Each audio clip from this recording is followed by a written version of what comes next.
Hello and welcome to the SuperShow podcast. I'm your host, Chris, and joining me today, Jamie and Alex. I'm not going to come up with anything funny. It's just Jamie and Alex, just two dudes, three dudes, in fact, just here, caressing your inner eardrums. How you doing, fellas? You don't have to come up with anything funny, Chris, because it's already on your face. Oh. Hey! I don't know what you're talking about. Oh, okay. That little what's a nickname for those things? Gorgeous little lip caterpillar. Caterpillar, yeah. Like Dr. Caterpillar. Disrespect. Yeah, exactly. This is a take on it, okay? Because here's what happened. It's we've been in lockdown. This whole year has been a bit scrambled. You don't know whether you're coming or going. You don't know what day of the week it is. If it's morning, if it's night, whatever it is. And I kind of forgot that it was Movember. And then I was like, you know what? I need to get a mow going. So I got a mow going, and then, it's a bit of a different moustache that I've done beforehand. Yeah, looking good. I like Jamie's still got the little bit of soul patch, so it looks like kind of like a. I wish it was a soul. Dude, can you imagine if I rocked just the soul patch? You kind of look like a Fat Cervantes from Soul Calibur, which I think is a good. I'll take a Fat Cervantes. I was thinking if I kept the soul patch, I'd look like a guy who was like a part-time guitar teacher at a fairly reasonable price, but also a paedophile. You need to have the long, pedophile. You need to have the long hair with the ponytail. Yeah, totally. At a fairly reasonable price. A fairly reasonably priced pedophile. I like it. Just a nonce guitar teacher. Well, hey, guess what, guys? We're a gaming podcast. Welcome.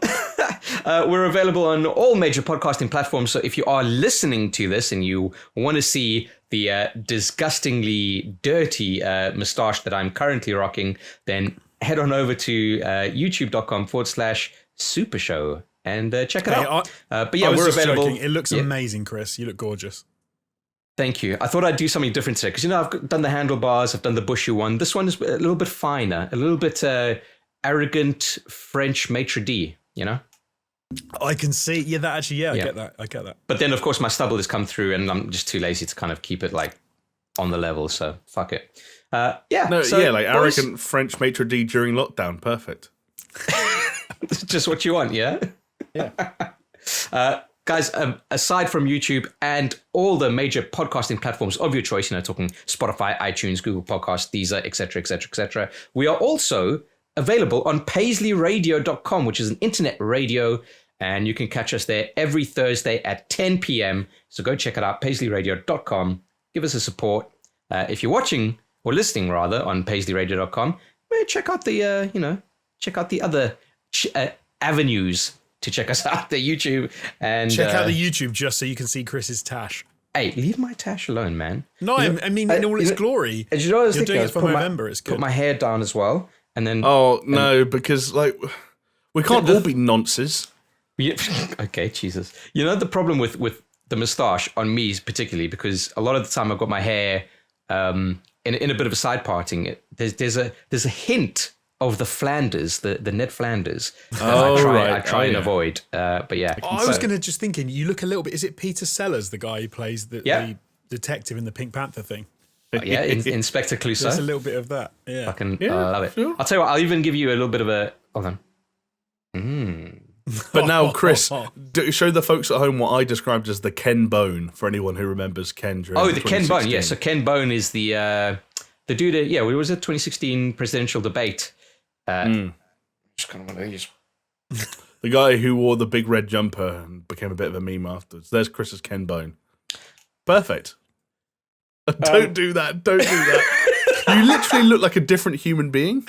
You honestly look, I don't know why. Like, it's one of those things where, like, if the camera angle was different, I can't change it now because obviously but your head almost starts to look like a thumb. Like you lose the definition of your neck. You just go from like shoulder to the tip of your head. Like, yeah. See, I have to maintain a perfect circle of hair around my entire head. Otherwise, I would just look like the erasers or the rubbers on the end of pencils, just like a weird, like slightly reddish pink mass. That's what I end up looking like. Oh my God. Okay. So remember a few podcasts back where I said, you know what, we really need to start these podcasts and very quickly get into the fact of like that we are actually a gaming podcast and we do talk about gaming and not just a whole bunch of random Jamie bullshit. is a pencil. Yeah, Jamie's a pencil. I'm Ken Bone. We haven't said anything bad about Jonesy, but that's because Jonesy is a gorgeous specimen of a man. Well, anyway. Fellas, rugged. We've been doing it for a couple of weeks now, and I think it's serving us well, where we're going to jump straight into a news story and then do some housekeeping afterwards, all right? So, did you catch the latest and final episode of Night City Wire, the cyberpunk internet sensation, as it were? Yeah. Yes. It was very good. It's the hype train video in video form, isn't it? It's sort of a different carriage every episode is the hype train. It kind of was, right? Yeah, different carriage. Every episode is a different carriage. I like it. If that was the case, then this was the fucking steam engine at the front, because that shit was fucking chugging along beautifully.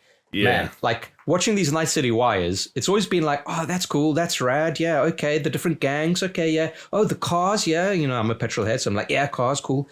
But something about this one in particular, maybe because they were like, it's the last one and it's getting close to release, and let's just fucking get you as hyped as we can fucking possibly get you. And I don't know, it especially the last trailer at the end of this, which I think they titled the gameplay trailer, has exponentially upped my hype levels, which, is never a good thing, because you always want to go into a game kind of level-headed. But it was stroking all sorts of shafts and tickling all sorts of testes for me. Don't know about you guys. I really liked it. I thought it was fantastic. It sort of changed the game for me a little bit in how my perception of the story in some ways, because of the detail they went into about Keanu Reeves' character of Johnny Silverhand. I'm not going to lie as well, that section where they showed sort of like the mocap and him doing the acting and stuff, I loved it. I thought it was brilliant. Like that got me sort of thinking, oh wow, this is he's not just going to be in it for like one cutscene, or they're not going to talk about him in, cloaked terms. He's actually going to be in it, and you're going to get some cool acting and some cool scenes and stuff. Yeah. There was the only slight wrinkle to that for me are they kind of overselling him in this last one to try and make you think that he's going to be more of a presence than he is actually going to be? I don't think so, because everything that they're kind of pointing towards the story without, they're obviously trying not to give away too much, but everything that we can see of the story does kind of point to him. And they said it even in the Night City Wire, he is kind of like a co-protagonist. Yeah, so that's what I was wondering. Is it? But they haven't seemed to say that so far up to this point. He's almost been like not just a character in the world, and it seems like they've suddenly turned around and gone, no, he is effectively with you the whole way through. He's like a ghost in the machine who you see repeatedly. He pops up, and it's got to be that though, Jonesy, because it's like we know that certain games have been like, oh, look at this celebrity that we've got, and all they did was fucking capture the person's face, and then that's it. They're not, Conor McGregor, Lewis Hamilton, like fucking both in the same game. Yes, Nicholas Winding Refn in Death Stranding, Yeah, Spacey had a little bit more in COD, didn't he? Yeah, sometimes they go for it. No, they couldn't do the capture for Spacey because he was too busy bent over let's not. Wow. Just. Oh, Conan said, "Oi, Kevin, get off that underage child. We've got lines to read." Listen, Conan got some lines in Death Stranding, didn't he? Although it was one of the weirdest cameos in a video game. He gave you that otter hat that lets you swim faster or some shit. To be fair, actually, now that we're talking about this, I have realised that Cyberpunk does have that with a few people. It's just they go in the influencer route, aren't they? Like they've got Dr. Disrespect and Alana Pierce and people like that popping up in some shape or form. It's pretty fucking cool. But you know what? Like, if they really wanted to elevate this game to like not just Game of the Year status, but like Game of the Decade status. I mean, where's current SuperShow former ATG members, Chris, Jamie, and Jonesy? Like, I'm in it.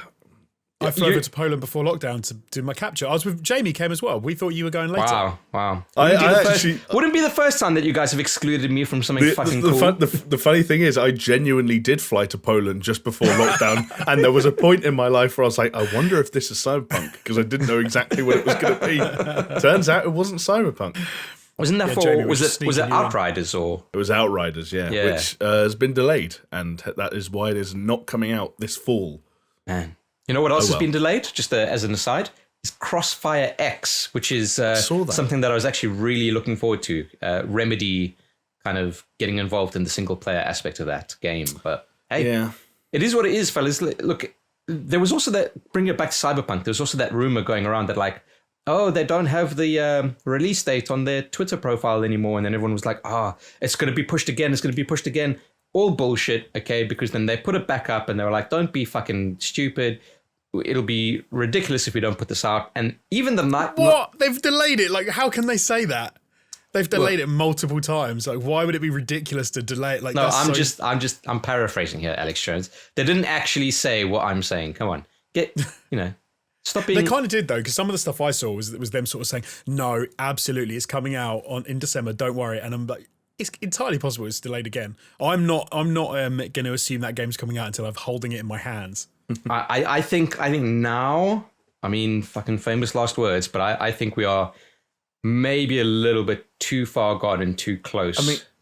I mean, here's one positive sign, right? Is the fact that it was acknowledged sort of indirectly and directly, depending on which source you go to, that current gen, or I guess what are now called previous gen consoles were one of the issues, one of the holdups. Yeah. They have now shown the game running on a base Xbox One, which in theory is the weakest previous gen console, the weakest platform that Cyberpunk's on.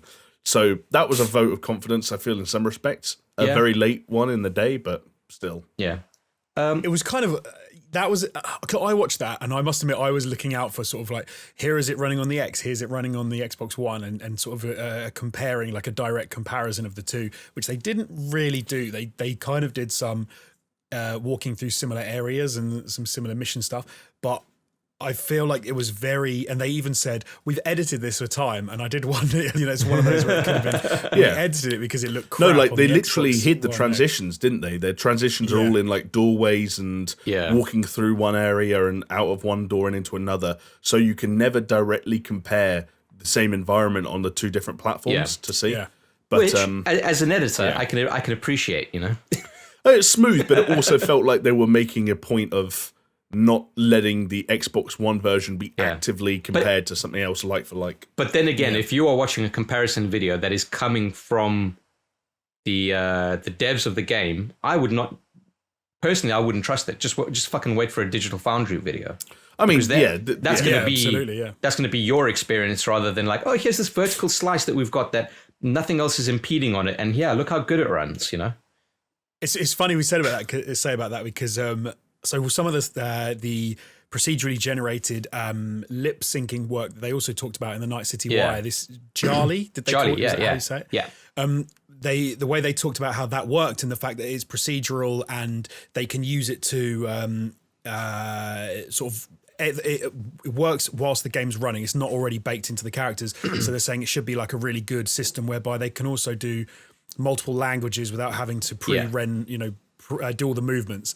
And it looks fantastic. It looks great. And they showed loads of examples of the mouths working and the lip syncing being really effective. But again, they've picked what to show you to show it working. It's not like they're going to show you the time it goes a bit weird and the mouth sticks like, the person's talking and the mouth's like overstuck in this position because it's all procedural. And it's it always kind of makes me think of that No Man's Sky meme video where they had what they'd said it was going to be like with like a dinosaur roaming through the lush undergrowth. And then they showed the actual version and it was some like weird hoofed creature with a T-Rex head, kind of walking all weird around with the really bad Jurassic Park theme being played on a recorder. Exactly. Yeah, exactly. Yeah, but I think of all the stuff in the game, this maybe makes me the most scared because I don't know. It is something that could just go wrong. But hey, fuck it. They are confident in it. Let's just go with it. But yeah, that lipstick. When they were doing the lip sync and they were showing you all the different languages, how cool was it with the fucking Chinese voice acting? They had. I don't think I saw it. Oh, they had Jackie just speaking in Chinese, and I thought, how cool would it be to play the game in Chinese, both English subtitles? That'd be fucking cool. That would be neat. That was always one of the things for Ghost of Tsushima that people were saying. It obviously sounds much cooler when you hear that stuff in Japanese, but I think the issue there, ironically, was that the lip syncing was done to the English, regardless of whether or not you chose the Japanese, because it was still an American production. So another bullet dodge, theoretically, by CD Projekt Red's tech.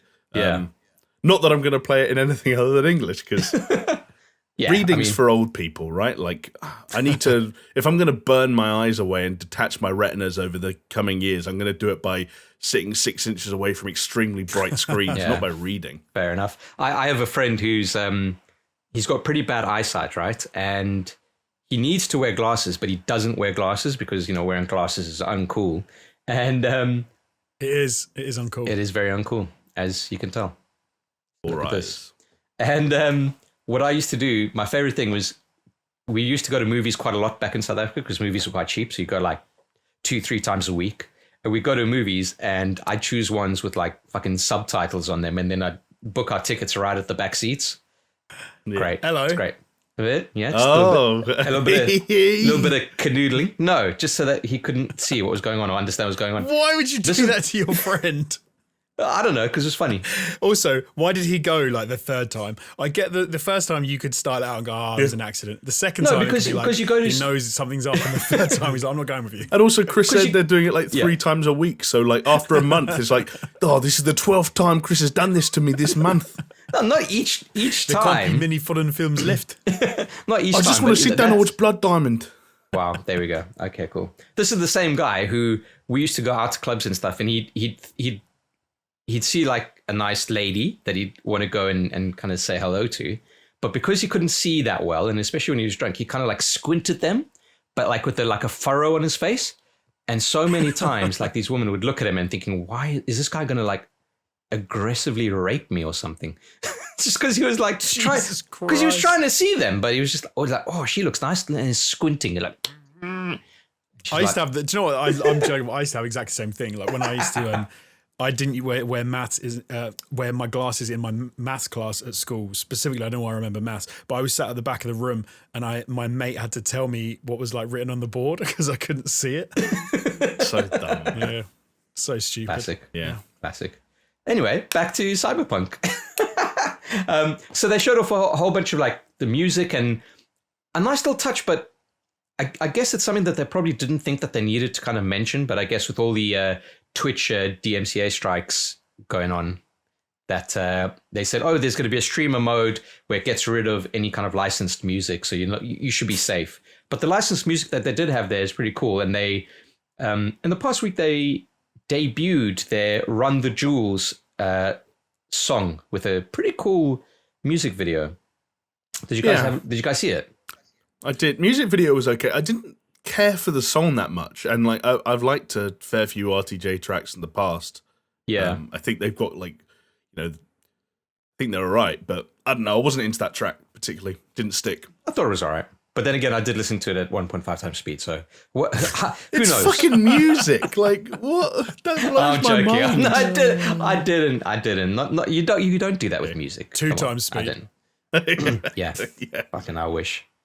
My life got changed recently because I found out that you can change the speed on Spotify. So podcasts, here we go. Hey. Okay, yeah, podcasts, I can see it. Yeah. Why would it? How can you listen to it? Like anyone, this is why you guys love doing a 2-hour podcast, or Jamie does, is because he listens to it on 2 times speed. It's only an hour long. I don't mind people having that option. I think the idea of making this podcast an hour long rather than 2 hours long would be very appealing to some people, and we probably sound like we know what we're talking about. Even better, you forget twice as fast. You forget it goes the other way around. You could play it at 0.25 times speed, and elongate your pleasure, as it were. That's my challenge to at least one listener or viewer, I guess, this week, to watch this entire podcast from now till the end at 0.25 times speed and document your reaction. God, can you imagine? That'd be mental. The last thing, fellas, I want to talk about with the Cyberpunk stuff is I'm just glad that they showed off some of their skill trees and the customization. It looks so fucking sick, dude. Like all the different clothes you can wear, and I don't know. I don't know, maybe it is that time that they've just had to delay it and polish it and whatever, but shit just looks like it's gelling so well in that game. I think it's also that sometimes those more gamey elements, or what we identify as more gamey elements, are kind of like the connective tissue between everything else we've seen. When you think about Cyberpunk, we've seen so much walking and talking. We've seen so much like dialogue and conversation sequences. We've seen a lot of driving and combat and stuff like that. But you don't, for all the hours of combined Cyberpunk you've seen, you never feel like you've seen someone play the game, if that makes sense. Yeah. And as dumb as it sounds, sometimes menus and character customization and skill trees are, like I said, that connective tissue that make that thing feel more real. And that was the strength of, I think, the Night City Wire, which I didn't love all of, and maybe we can get to why in a sec. Ooh. But especially, like you said, Chris, that gameplay trailer is just a really strong note to end on as like a one last hurrah and one last kind of statement as to why this is a game that people should be looking forward to, and in most cases are. And still coming out December 10th, because in Night City Wire, they must have had that fucking Cyberpunk end board with that date on like 3 or 4 times. It's like, okay, I get it. You don't want to delay the game anymore. I'm on board. Imagine how fucking imagine. Obviously, you got all the teams, the developers, and PR, blah blah blah blah blah. But then you've got that poor Holly Bennett girl who has to sit there every month or whatever it is and smile and know that she is the face of a broadcast to like eventually millions of people, and having to kind of like be like, yep, optimistic, still going, here we are. Yeah, it's kind of mad. Okay, but Jamie, you said that there was not all highlights for you. So look, I'm going to get some stick for this, but I wouldn't be being honest if I didn't just say it. I think the idea of Johnny Silverhand is really fucking cool. I think getting Keanu Reeves to play him is really fucking cool, because guess what? Keanu Reeves is really fucking cool. But we would be kidding ourselves if we didn't acknowledge that sometimes, even in some of his better work, Keanu Reeves kind of doesn't do it. Doesn't sound right. And I think that Johnny Silverhand is one of the roles where Keanu Reeves doesn't sound right. And every line read, I'm like, I'd have probably asked him to do that again. I think I know what you mean in the sense of sometimes, you can say in some of his films he's a bit wooden, or he doesn't put as much emotion and stuff into a lot of things as other actors might. But what I thought was interesting about the behind the scenes for this was watching the performance. It was like the performance, he was giving it everything.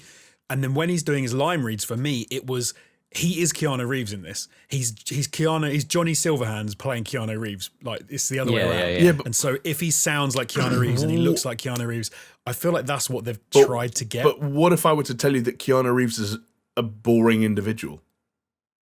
I don't think he's a boring individual. Like, I like Keanu Reeves. I like the films he's in. I think he's him being him in this, it totally works for me. Like, I get what you mean.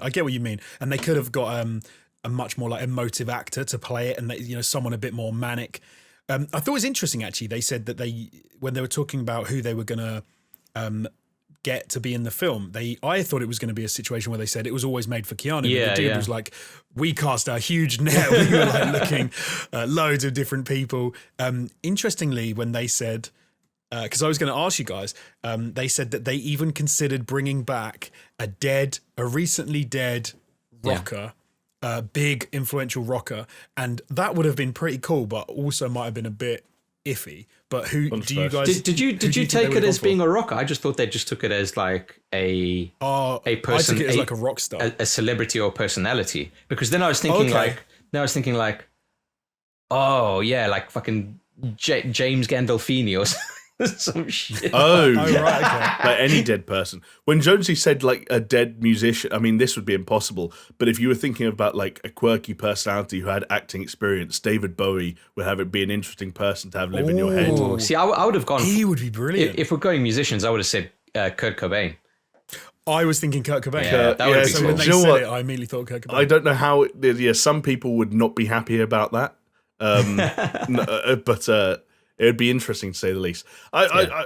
To go back to what we were saying, I just think that Keanu Reeves is one of those actors that every now and then, no matter how good the material he's working with or the project he's in is, like the facade fades away, and I'm just seeing Keanu Reeves, who comes across as a bit of a wooden, sort of sterile guy a lot of the times, and that happens quite a lot when I hear Johnny Silverhand dialogue. That's fair. And it's one of those things where if he's in too much of that game, it is something of a concern for me. Yeah. I don't know if you guys picked this up, but it seems that there may be some flashbacks or some sequences where you actually play as Johnny Silverhand. It seemed like it, didn't it? You've got his kind of POV going on there, which is pretty Could be pretty cool. There's also the flip though, because I think he outright said it in the trailer, which was if Johnny Silverhand can take control of your body. And because he says, if I want to control your body, I'm going to do it. And so I wonder if you get both of those things. So yeah, you get the flashbacks and you get him taking control of you. Yeah. Which is why I said it was an interesting thing for me, because I kind of get the impression, when you see a movie poster and it said, what do they say? They say like introduced by Quentin Tarantino or presented by, whereas they've got nothing to do with it, but they're just kind of attached in a weird way. Yeah.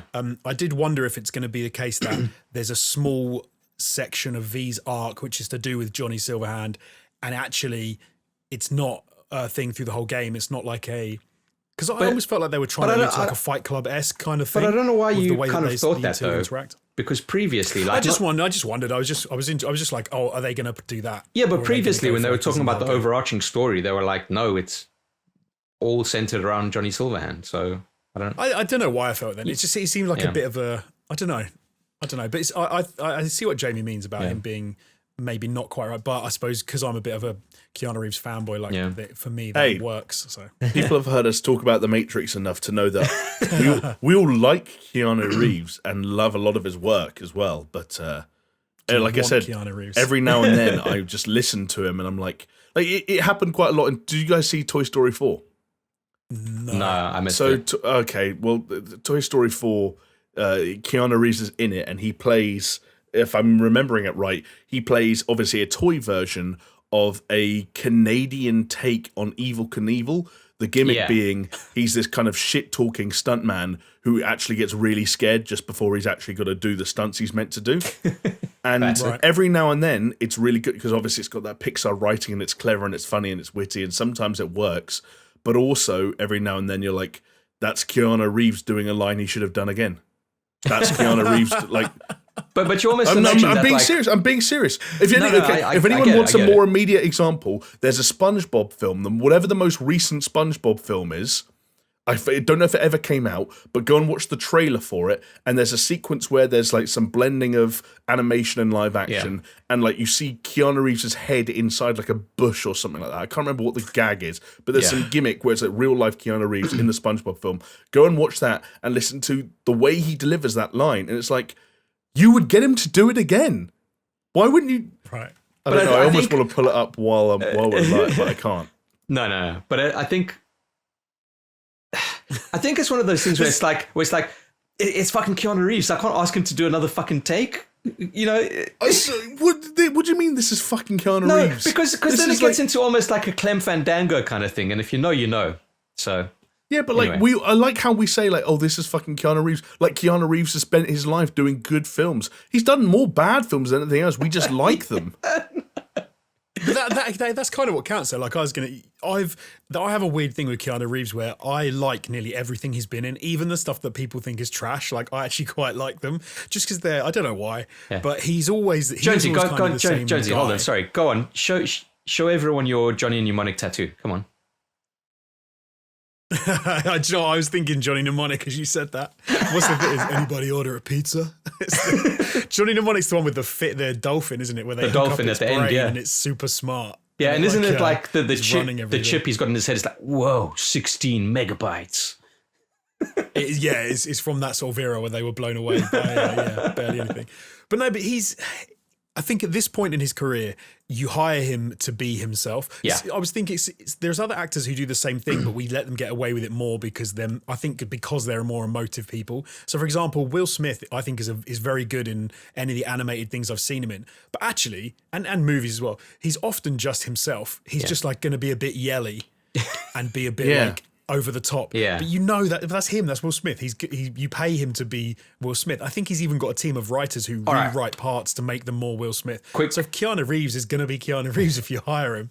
Quick question for you guys. He's not Daniel Day-Lewis or Tom Hardy. Well, yeah. Okay. So that's a quick question for you guys. If it wasn't Keanu Reeves, who would you go for? My money would be on Nicolas Cage because, chew all that scenery. Because here's the thing about Nick Cage is Nick Cage is just as wildly inconsistent when it comes to the objective quality of his performances. But I don't think Nick Cage is ever No. Nick Cage is just wildly inconsistent as a human being. Yeah. But that's the thing I was going to say. I don't think you could ever accuse Nick Cage of just being Nick Cage because there is no Nick Cage. Whereas there is a Keanu There is Reeves. no Nick Cage. Do you know what I mean? Do you know what I mean? Exist. There's you don't know what you're going to get, but you're never going to get him because there is no.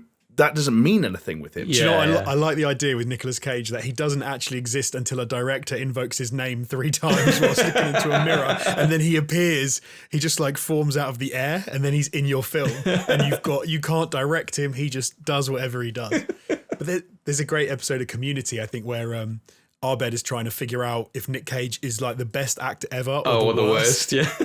And he can't, it's an unanswerable question. And he starts going a bit crazy about it, doesn't it? The question is really bothering him. Yeah, it'll break him, won't it? If he actually he can't figure it out, it's like a undecipherable thing, and he has to just give up in the end and say it's a paradox. He's both. But what alternatives can you guys offer? Can I put I thought this when you said Kurt Cobain. I mean, it's a bit of an obvious one, but who would look the part if they want him to look like the Keanu Reeves thing, and also brings a bit more fire to a role. If he's even done films, I don't know if he has. But oh God, what's his name? Jeez, help me out. The guy in Nirvana with Kurt Cobain. Dave Grohl. Dave Grohl. That's a great shot, actually, and he has been cool. Dave Grohl was the devil in Tenacious D and the Pick of Destiny. He was. He actually also played himself in Bill and Ted 3. Oh, nice! There you go. A tiny little part. Yeah, bit of a connection there. But yeah, that's a great shot. Yeah, a little bit. Yeah, I can see it. Do you have anything, Chris? Go on. I said Nick Cage. It's you now. Oh, was that your shout? Okay. Well, I was just trying to bide my time because I don't have anything. Jim Carrey. Come on. That is such a cop-out. You're such a cop-out, honestly. He's just, I'm trying to think, because the problem is without playing the game, you don't know what they're trying to go for, and you can guess. But it's a bit of a strange one. What about mid-90s era Tim Curry?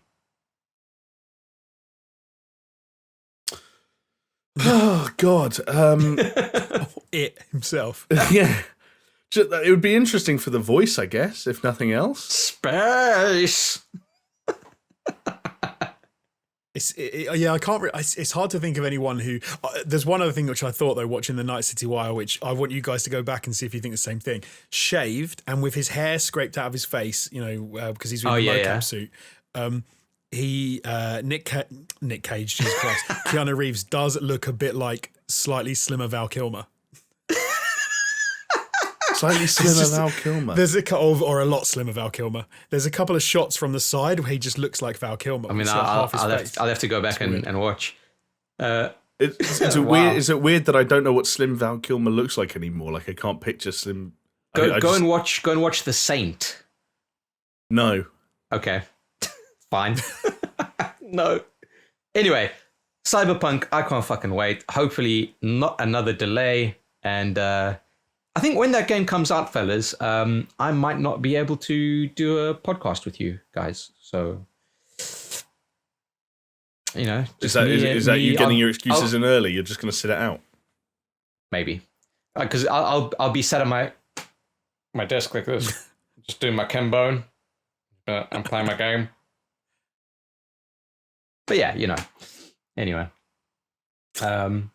But you guys... one other sort of slight crossover thing I was going to mention is, I think we've talked a bit about the best way to play Cyberpunk.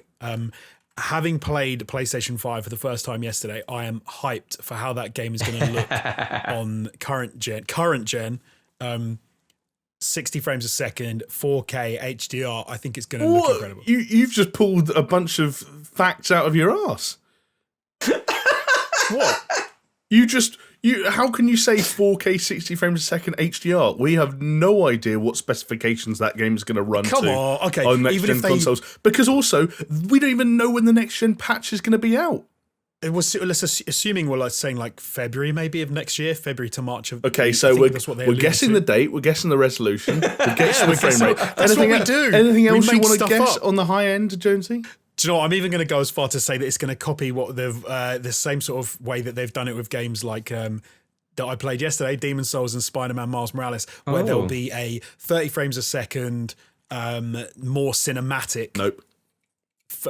Option, and then there'll be the 60 frames a second, or you can play it in but it's going to have slightly tweaked down graphics. I would be very, very, very impressed if there was something resembling a performance mode once the next gen patches have arrived.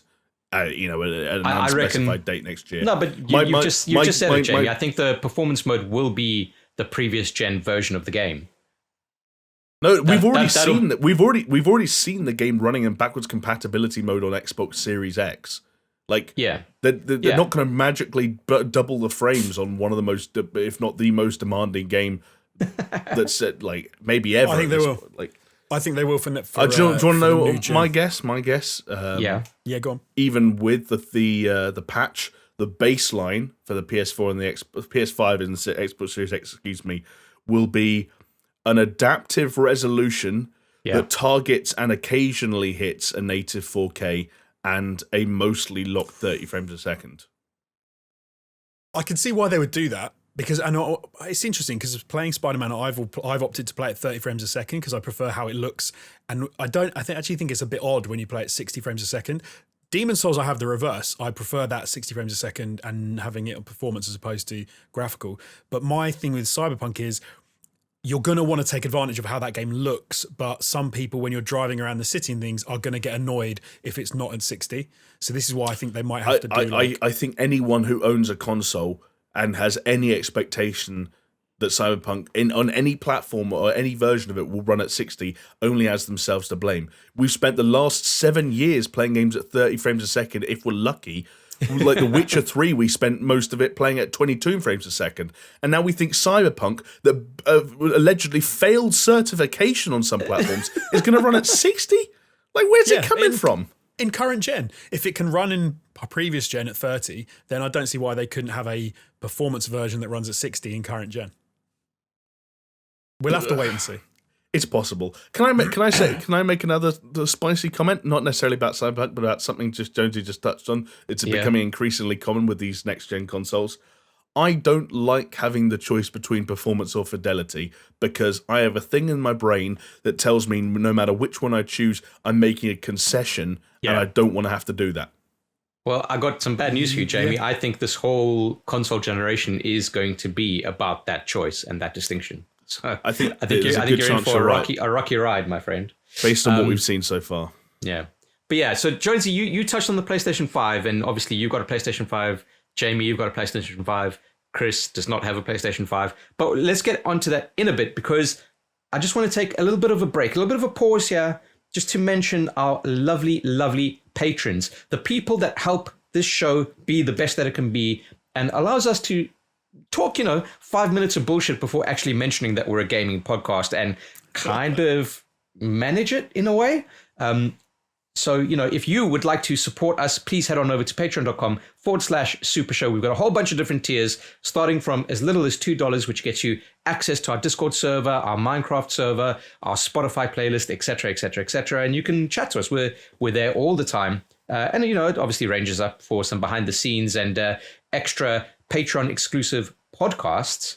And what we did for them last week was early access to one of our latest videos, which is not a podcast, but actually a little bit of a curated edit about a great Star Wars game.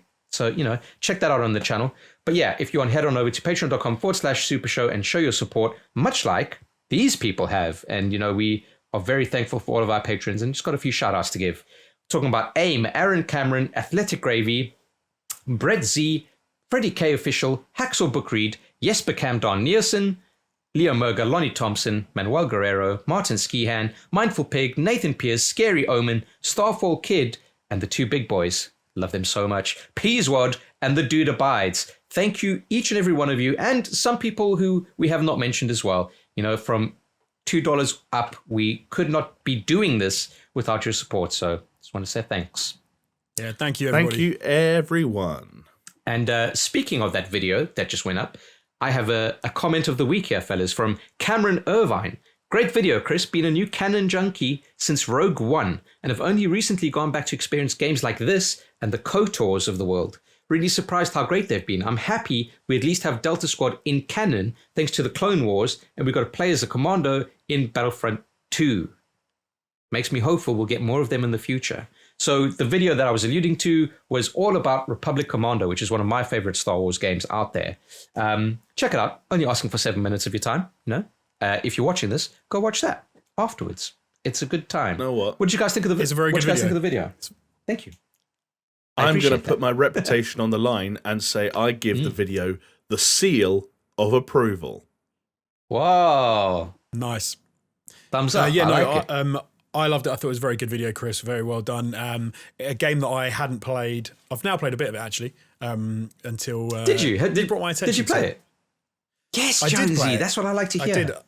I thought I'll give it a little go because I hadn't even heard of it, and I used to be big into sort of Star Wars spin-off games. Yeah. So yeah, I thought I'd give it a go, and no, it's still enjoyable. I got it on Steam for I don't think it was very expensive, like £7 or something like that. So. Yeah, it's cheap. It's a great game. Check it out. But the reason why we're kind of doing this is because we want to. We've been touching on it before, but we want to branch out into doing some more traditional content like we used to do on the all-time gaming days. Not necessarily 6 lists, although hopefully we can manage 1 or 2 before the year is out. But yeah, if you want us to do more content like that, the best thing to do is to watch it, even if you might not be interested in the subject, so that we can get an indication that hey, you want us to continue doing these kinds of things. Because I'll be honest with you, making that little 7-minute video takes a lot longer than recording and editing this potentially 2-hour podcast. It's a strange thing, but that's just how it goes. But yeah, Jonesy, you did one on a horror game, which you mentioned before, which you can no longer play because it's been yanked from shelves. And I don't know what the next one is going to be. I've got a few ideas percolating myself, but I know Jamie and Jonesy also have some ideas. So, vote with your views is all I'm going to say there. All right, fellas, look. You both got PS5s. I am very jealous. So PS5s came out yesterday in the UK, or the day before yesterday yesterday by the time you're listening to this. Jamie's got his kawaii look on his face because he's probably been gaming until the sun's gone down. Nope, I had work to do. I was editing until 6 a.m. and I've had 3 hours sleep. That stings. Those are facts. That stings. Sorry, dude. But Jonesy, what I really loved about yesterday was the fact that you streamed a shit ton of the PS5 experience yesterday, from Astro's Playroom to Demon's Souls to Miles Morales. So why don't we start with you and your kind of impressions on it? Obviously, we don't need to go too in depth, okay, because a lot of PS5 stuff is out there already. But yeah, just your take on things. Yeah, it was. I streamed for 5 hours in the end, so I wanted to cover off my sort of first experience with it, and started with Astro's Playroom, which I think people have probably said online already, is a great little introduction to the what the PlayStation 5 can do when it comes to things like haptic feedback, the way that they're integrating the DualSense controller. It's actually quite a cute little platformer. They've done quite a lot with it. There's actually a surprising amount of content in there. Jamie and I were, before we recorded this, we were taking a look at a new feature they have on the UI where you can see how long you've actually spent playing games, in their entirety. Yeah. And I've spent 4 hours playing Astro's Playroom tomorrow nice. And a bit of today. But yeah, it's a fun little game, and it really does give you an idea of the haptic feedback and how that could work, and the what do they call them? The triggers, the force feedback or something. I don't know. It's like haptic feedback and adaptive triggers. Adaptive triggers. Jonesy, are they wild? Do you know, there's something interesting that I found with it. I was playing yesterday with my headphones on because I was streaming, and that was a better way to do it. The controller has a speaker built into it, much like the last controller had. And when I had my headphones on, it was fine. Like I could feel a lot of stuff going on, and it was pretty cool. But I didn't quite have this is wild, this is a game changer kind of feeling. Later on that day, after I was streaming, I played it without my headphones on, and because of the speaker and the things that were coming out of it, it kind of gave me a different experience, which I wasn't expecting. Okay. So there's a bit where you can skate around on ice and walk through this crunchy snow, and you're getting rain fall on your umbrella as you're walking around, and you can feel those things, which is fine. But when you tie the sound into it as well, it kind of it reinforces the feeling, which is an interesting thing, and it makes it seems like a much more what's the word, like an involved experience, which I quite liked. Which I didn't get when I had my headphones on. I don't know why. How's the quality of that little speaker? Because the PS4 controller speaker is maybe one of my most... Oh, it's not great. It's like a mobile phone speaker. It's like a... Yeah, but the PS4 one was like a fucking tinny piece of shit. I hate it. I hate it with a passion. This is better. This is better than that, but it's only doing it to add, I think, another dimension to what you're feeling. I think it creates a different sort of immersion effect, and it works. It absolutely works. They did do a thing where you can blow on the microphone in the controller, kind of 3DS style, and you can blow. There are like fans in Astro's Playroom that if you blow them, they... But again, a lot of this stuff, they're never going to use it in games in the sense that they've used it. That's the fucking problem, isn't it? Apparently, the company that did the adaptive triggers and the haptic feedback is the same company that did HD Rumble for Nintendo. Right. In a very interesting kind of like fucking parallel way. It's fine. Like it was, it was good. I liked it. It's very sensitive, and you can feel a lot through the controller. But again, at the end of the day, like, is it really going to be that a bigger thing when you're trying to play like some FPS game at 100 and 120 frames a second, but 60 frames a second, and you're trying to like get headshots and do whatever? I don't think people are going to be. I've read triggers. I've read a ton of reviews on PlayStation 5 and the controllers, etc., and the games, whatever.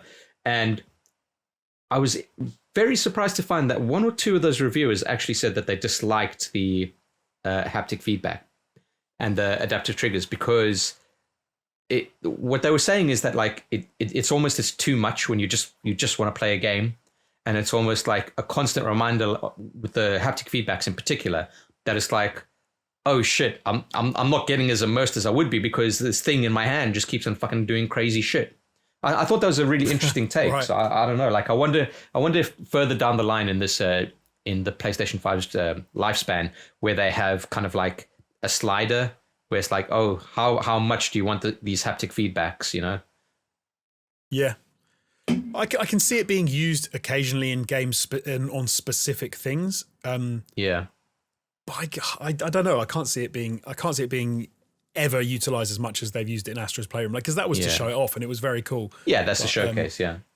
Exactly. All right, Jonesy, talk to me about Miles Morales quickly, because I want to leave your Demon's Souls impressions for last in your segment. Miles Morales is very cool. It looks fantastic. It plays. I would say it feels like at the moment, it feels like a sort of stripped down version of Spider-Man in some sense. It doesn't feel like it's going to be as full a title as that, because it's not. Like, they haven't said it is. Yeah. Some of you sort of get through the skill tree pretty quickly, and the story doesn't feel like it's going to be as big and overarching. But actually, him as a character, like, I really like. I like how he plays. I like how he feels. They've done a nice number of touches to how that character, sort of how he even spins through the world. He has a bit more of like because he's quite a young guy, and he's a bit more like long of limb, and he's a little bit more, not gangly, but he seems a bit more unsure of himself when he's spinning around, which you would expect. He's like new. It's almost like Spider-Man Year One, right? Like getting to grips with everything. Yeah. I don't like what they've done to Peter Parker in this game. He looks weird. Like, he looks as old as Miles Morales. They look the same age. And get the fuck out of here. They do. There's a scene when you've first forgotten what game. You've forgotten what kids look like. No. There's a bit where Miles Morales is on screen with Peter Parker in the beginning of this, and they're next to each other, and they both take their masks off, and they look the same age. Like, it looks weird. Disagree. Yeah. He is meant to be. You haven't played it yet. I've seen. I know what you're talking about. Play it, and when you watch it, I think you'll go, wow, he does look a lot younger than he looked. I think he looks younger than he did look. How they've changed it. Oh, he definitely. No, I think he definitely looks younger. Yeah, he does. He looks a lot younger, I think. But no, very cool. Really enjoying it. Having a great time with it. Okay, come on, Demon's Souls. This is what I want to hear about, because famously you've said that you hate Souls games and you just can't get into them and they're too hard and you don't have the patience and you suck at them. So yeah, how was your experience into the OG Souls title? Okay, really shit in one sense because of how bad I am, but very, very good in another. Like, the game looks and feels brilliant. Yeah. It's odd to get used to the way how you move in that game. Like it feels like some of your inputs are delayed compared to you literally play Miles Morales and you play Demon Souls, and it's odd. Yeah, it's very odd. I was watching your stream where you were coming up against that issue, and thing you have to remember with Demon Souls is, or Souls games in general, is if you press an input button, your dude needs to do that input before another input takes place. You can't. Right, Jamie. What's the word for that? It was there's like a specific phrasing for that. It's basically where you have to wait for your movement to finish before another command takes place. Whereas in some other games, you could press, like, let's say, a light attack, and then if you press heavy attack, it'll just stop doing the light attack and do the heavy attack. So in Souls games, it's very much like you need to follow through on the movement that you're doing before you can do the next one. And that's how sometimes you can fuck up in Souls games, because you do a heavy attack, but you don't have the timing right, but you can't cancel it. Right.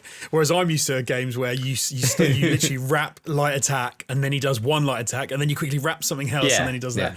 Whereas this, you have to be more considered. But actually the timing and the feel and the weight of the game and swinging like a broadsword and, smashing down someone's head and it feels fantastic. There's a few things which felt a little like, I don't know why, but let's say like you see someone's goes to hit you and they miss and then you get their back. I think in most games, if you then hit attack, you would do like the behind them finisher. In this, it felt quite off. You have to be in a very specific place, close enough, in a tiny little box in order for that to happen. Sometimes I seem to do, instead of stabbing someone, I do like a little punch, and I've got no idea how I did that. I don't know if that's a thing I'm supposed to time better, and it's though I just have to get used to it. I spent about 2 hours playing that game, and I just went the wrong way the whole time. I was convinced I was supposed to fight this one dude who was insanely hardcore and he kept killing me in one hit. And then right at the end of my playthrough, I found another door and was like, oh, I've done exactly what we did playing Dark Souls that time when we kept fighting the wrong guy. Oh, Dark Souls 2, where we just kept on going to the dragon and it was just like kept on chipping our health off. But I'm really keen to get back into it.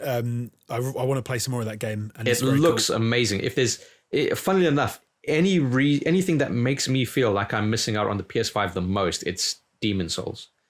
It just looks so gorgeous, and it looks like it plays amazingly. Yeah. But like I said, for me, I've opted for the performance mode in Demon Souls, and then the graphical mode in Miles Morales, which is maybe the opposite to what you'd think. But I'd expect the opposite. Do you know what it is? Is this 60 frames a second is much more noticeable in Demon Souls because you need to be able to turn and look and see what people are doing, whereas in Miles Morales it's such a frantic game where you're swinging the camera around and I maybe just felt like that kind of makes sense. But nice. My whole experience has been phenomenal. The UI, we had a bit of a, we were trying to read too much into stuff in the PlayStation 5 UI. The UI is very, very good. Love it. The cards thing, even though we weren't too sure about them, Jamie and I were talking about them again before we came on here, and they work fantastically well in Astro's Playroom, which we've done so far. The way you can pull up little video hints to show you where some things are that you want to find in a game, or you can hop back into a level is fantastic. Yeah, like completely slick experience, top to bottom. Really enjoyed it. All right. And then Jamie, I did do a video on my Twitter, because you can, in fact, use the. I added Jamie as well, because with me trying, legitimately was the first time I tried it, plugging in a PlayStation 4 controller, turning using the power button for the first time, and then moving around in the menus, and it does work in the menus. It does. Wow, interesting. I haven't tried it in a game. I should have tried it in a game. Okay, but so you would say then that a PS4 controller does work on the PS5? Actually, I don't know if we specifically did, but we changed it to say like that would be the test, and I said if it works in that, I would say fair enough, and it does work. So I even had this ready just in case. Oh look, I've got mine's not in the box. So oh, nice. I've got mine as well. So hold on. So Jonesy, have you sent? Is is that the controller that you've sent Jamie, or is Jamie's? No. This is a spare. I think we actually said at some point that I wouldn't take a controller off Jonesy because 60 quid seemed a bit mad for a throwaway bet. For as much YouTube content as we actually got out of it, I think I eventually whittled it down to some food and or drink at some point. So I think I'll be claiming that in the near future. When we meet he won the bet, right? Put it that way. He won the bet anyway. Let's put it like that. There we go. There we go. That's all that matters, really. I've got my pride intact. I don't need anything else. Yeah. All right, Jamie. Well, I mean, it doesn't sound like you've had a lot of time to play with the PS5, but you got anything to add to what Jonesy's had to say? Yeah, you know what? Just accents, details, I guess, to what Jonesy said, rather than adding a new bullet point to the list. Yeah. I will say that on the controller stuff, which I think there's the most discussion to be had, the haptics were encouraging, but it's interesting you point out that it's the same manufacturer as the people that did the HD Rumble for Switch. Don't read anything online that makes you think you're going to feel a new sensation that you've never felt before. This is wild. No. It's wild. It's wild. Sometimes, and you can't tell anyone otherwise. Okay. No. Okay. Sometimes, in combination, as Jonesy pointed out, with the right environment, so getting maybe the audio cues out of the controller as well, playing the right game and the right effect from that game at the time, it's a very effective. I personally found it more effective, weirdly enough, the more subtle it was, like the pitter-patter of Astro's footsteps, as opposed to like the when he's going down a slide. I know that's a horrible sound effect that everyone just had to experience, but there you go. Likewise, I played a little bit of Black Ops Cold War, and I can say where they've used haptics for things like the general vibration, what would have once just been vibration when you're near a grenade going off, for example, feels a little bit like, you can feel what this is in a way that's not immersive at all. The thing that I actually think immersive. Is kind of neat. Not exactly. The potentially not immersive. It's going to vary from game to game, and like we said already, in what way? In so much as that, like you recognize that you're feeling a weird kind of vibration that you register as different because it's not what you're used to feeling in your hands, but you don't register as being an extension of the game. And so it's kind of like what what you were saying, Chris, about even when it's really good, is that if something reminds you've got something in your hands, then strictly speaking, by definition, it can't be immersive in terms of the game experience. Yeah. Like those are conflicting ideas. So what you're actually looking for is not something that gets your attention, but something that complements the experience. And sometimes it drifted from one to the other for me. Do you think that maybe that's an issue between first-party and third-party titles? Like third-party titles, like, okay, so Activision, they're making Black Ops Cold War for all platforms. So they're not really, it's going to be like, oh, well, now we've got to do this haptic feedback for the PlayStation version. So just... Right. The thing that I will say, though, is actually more impressive to me than the haptics is the triggers. Simply because while the haptics is something we've got a placement for in terms of what experiencing that sensation in similar ways in other places, the triggers are really kind of unique. And I was kind of like blown away when you have to first do the controller kind of demonstration as Astro's playroom, where it shows you what the tension of the triggers is like, and the feeling of pulling past a bit of tension in something in the triggers is really kind of unique, and I kind of love it. And I haven't loved it in every usage, but for example, Black Ops Cold War has adaptive triggers on the guns, and the way it works is that, imagine you've got an MP5, you have no resistance till about halfway down, and about halfway down there's a click, and then when you've clicked, it's like going and I would turn it off for the multiplayer because I think it would reduce your time that you can get down to pulling the trigger down all the way. But I'm going to play the campaign with that on because it was kind of like, this is kind of interesting. I don't know. Look, we've got, as we've hinted at, we've got years to experience these ideas and how they're actually going to work in games, and it's so hard to do after playing, in my case, 3 hours of Astros and 1 hour of Black Ops. But these are encouraging concepts and encouraging implementations at this stage. And I just fair play to PlayStation for doing something slightly different. I guess, and giving us something on a launch day of a new generation to be like, this isn't just a platform to play games. This is also like, we've got new experiences to talk about, which is what it's all about. I will say, I disagree with Jonesy on one element. Not a huge disagreement, but I am not as positive on the, let's call it the UX. Oh, the user experience. Okay. Exactly that, Chris. Have you guys heard of a game called Black Ops Cold War? No. Yes. What's that? It's the latest in a long line of Call of Duty games. These first-person shooters based on various wars and military operations and fictional takes on them. Yeah.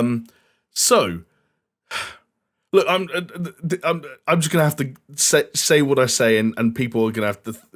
I went to the PlayStation Store. I bought Call of Duty Black Ops Cold War. Call of Duty Black Ops Cold War is not available in just a PlayStation 5 version. It's available as a cross-gen version, essentially meaning that when you buy the PlayStation 5 version, whether you want to or not, you are buying the PlayStation 4 version as well.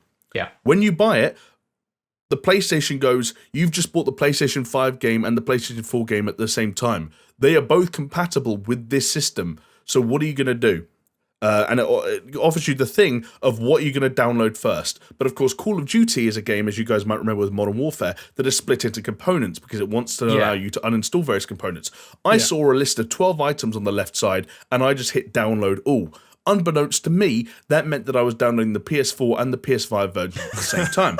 So I said, why have I got so many things in my download list? Why is it taking so long? Well, exactly. Why is it taking so long?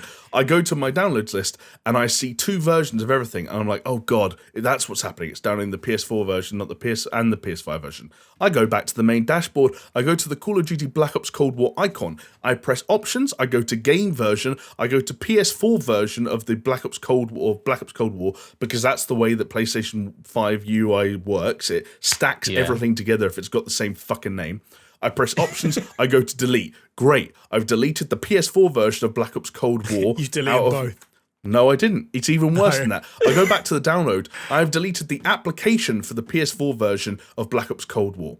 But what Black Ops Cold War does is it downloads different implements, the different components, and those are not tied to either one of the platforms. So I still have 2 versions of Campaign Pack 1, 2 versions of Campaign Pack 2, 2 versions of Campaign Pack 3. And guess what?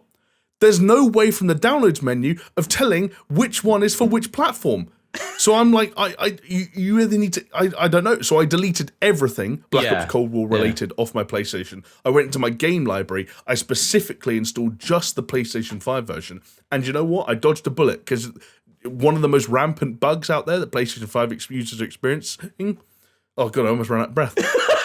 It's called the. Sorry, that was funny. It's called the. I think it's called the queued for download bug. You can Google it if you're curious. If you download, in the cases of games like Black Ops Cold War and Assassin's Creed Valhalla, where you have no choice but to buy both at the same time, if you download the PS4 version first and then try to download the PS5 version on your PlayStation 5, it will not download. You will get a bug where it's constantly queued for download. The download never starts. And you know what the fix is? Recommended to, in this case that I was reading, IGN by Activision themselves, factory reset your PlayStation 5. Wow. So that is obviously a very unique example, but there are elements of the PlayStation 5 UI where Sony have tried to simplify things, and in taking this idea of like, hey, what if instead of having Modern Warfare Alpha, Modern Warfare Beta, Modern Warfare blah, blah, blah, you just had one tile and you went into a sub-menu to choose which version you want. In my opinion, they've complicated things. There are other elements of things that are harder to find than they should be. I think parties, when you combine the changes they made on the PS4 about a month ago to the way the PS5 is set up, parties are kind of weirdly hard to start, hard to tell what you're part of, hard to dip in and out of voice chat. There are things about the UI that I think are harder to do than they should be. But maybe it's muscle memory. Maybe it's a case of us needing to get used to something. And UIs develop and improve over time. PS4s did. Xboxes tried to. We'll see. Burn?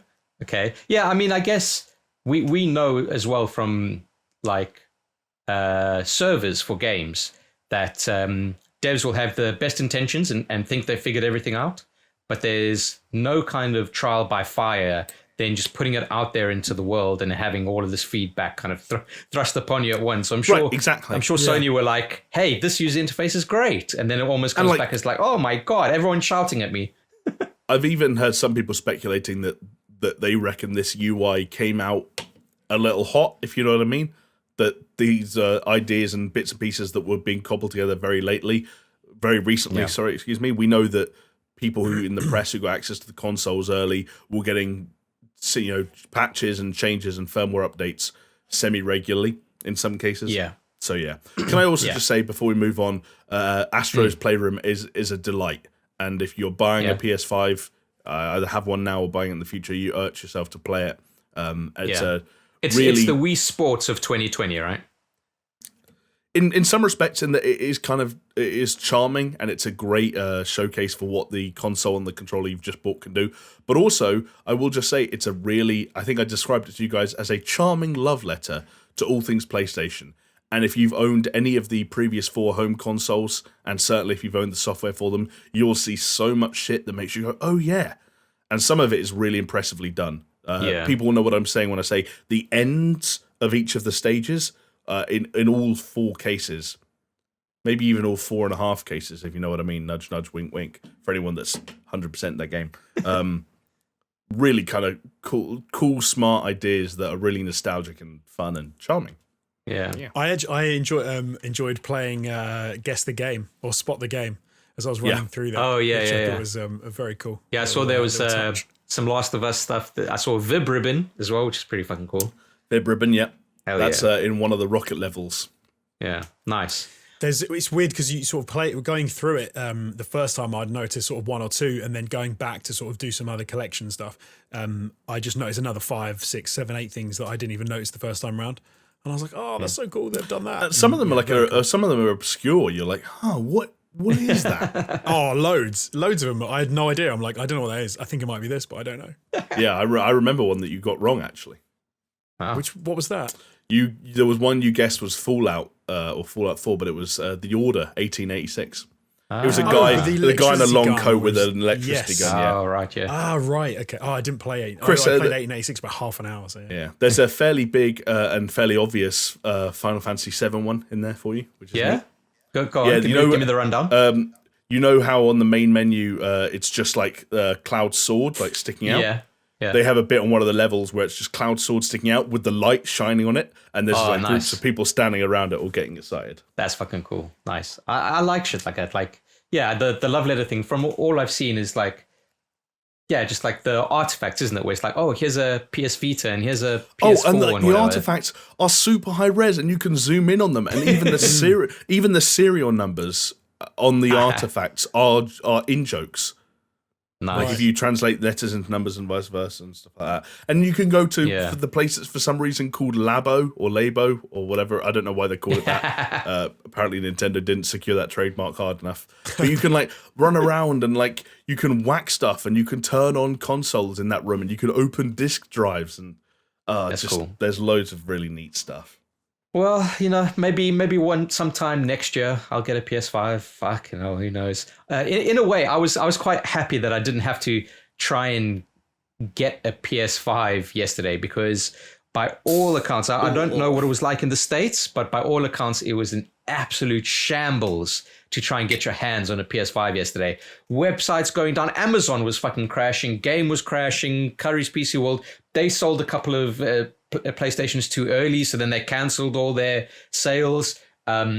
Game and a delivery company called Yodel were fucking up deliveries left, right, and center to the point where Game themselves put out a statement saying that they couldn't deliver all of them because the box of the PS5 is too big. Like, yeah. I'm sorry. But I suppose that is like I guess that's where the delivery companies say, we thought we were going to be this size, they're this size, that we don't have that much space in our vans. We haven't got enough vans. I mean, you say that though, AJ, but they've had so much time. They knew the dimensions of those fucking boxes. I'm just trying to guess as to what Game did throw shade at Yodel. Like, Game did make a statement where they blamed Yodel, and Yodel made a counter statement being like, fuck Game, we did nothing wrong. It's actually fascinating. Yeah, it's mad. And it was fun yesterday going down. I'm glad I wasn't part of it. But as I say, it was fun going down to actually sort of pick up, because I had to go down in person and do a collection outside the store for game near me, and seeing everyone walking away with those epic sized boxes, I was like, I was trying to think, like, how many people are ahead of me in this queue? There's got to be like 100. How many of those big ass boxes can they fit in their shop? Because they are big.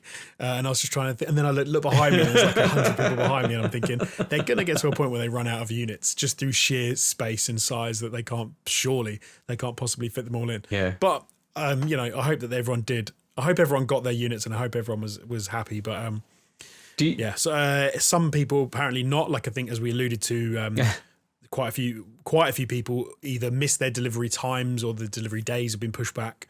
I actually had someone who I know who was waiting to pick one up yesterday, and he couldn't get one at all in online from anywhere, and I almost bought one for 800 quid online because he just couldn't get one anywhere. He didn't in the end. Yeah, that's mental. I wouldn't.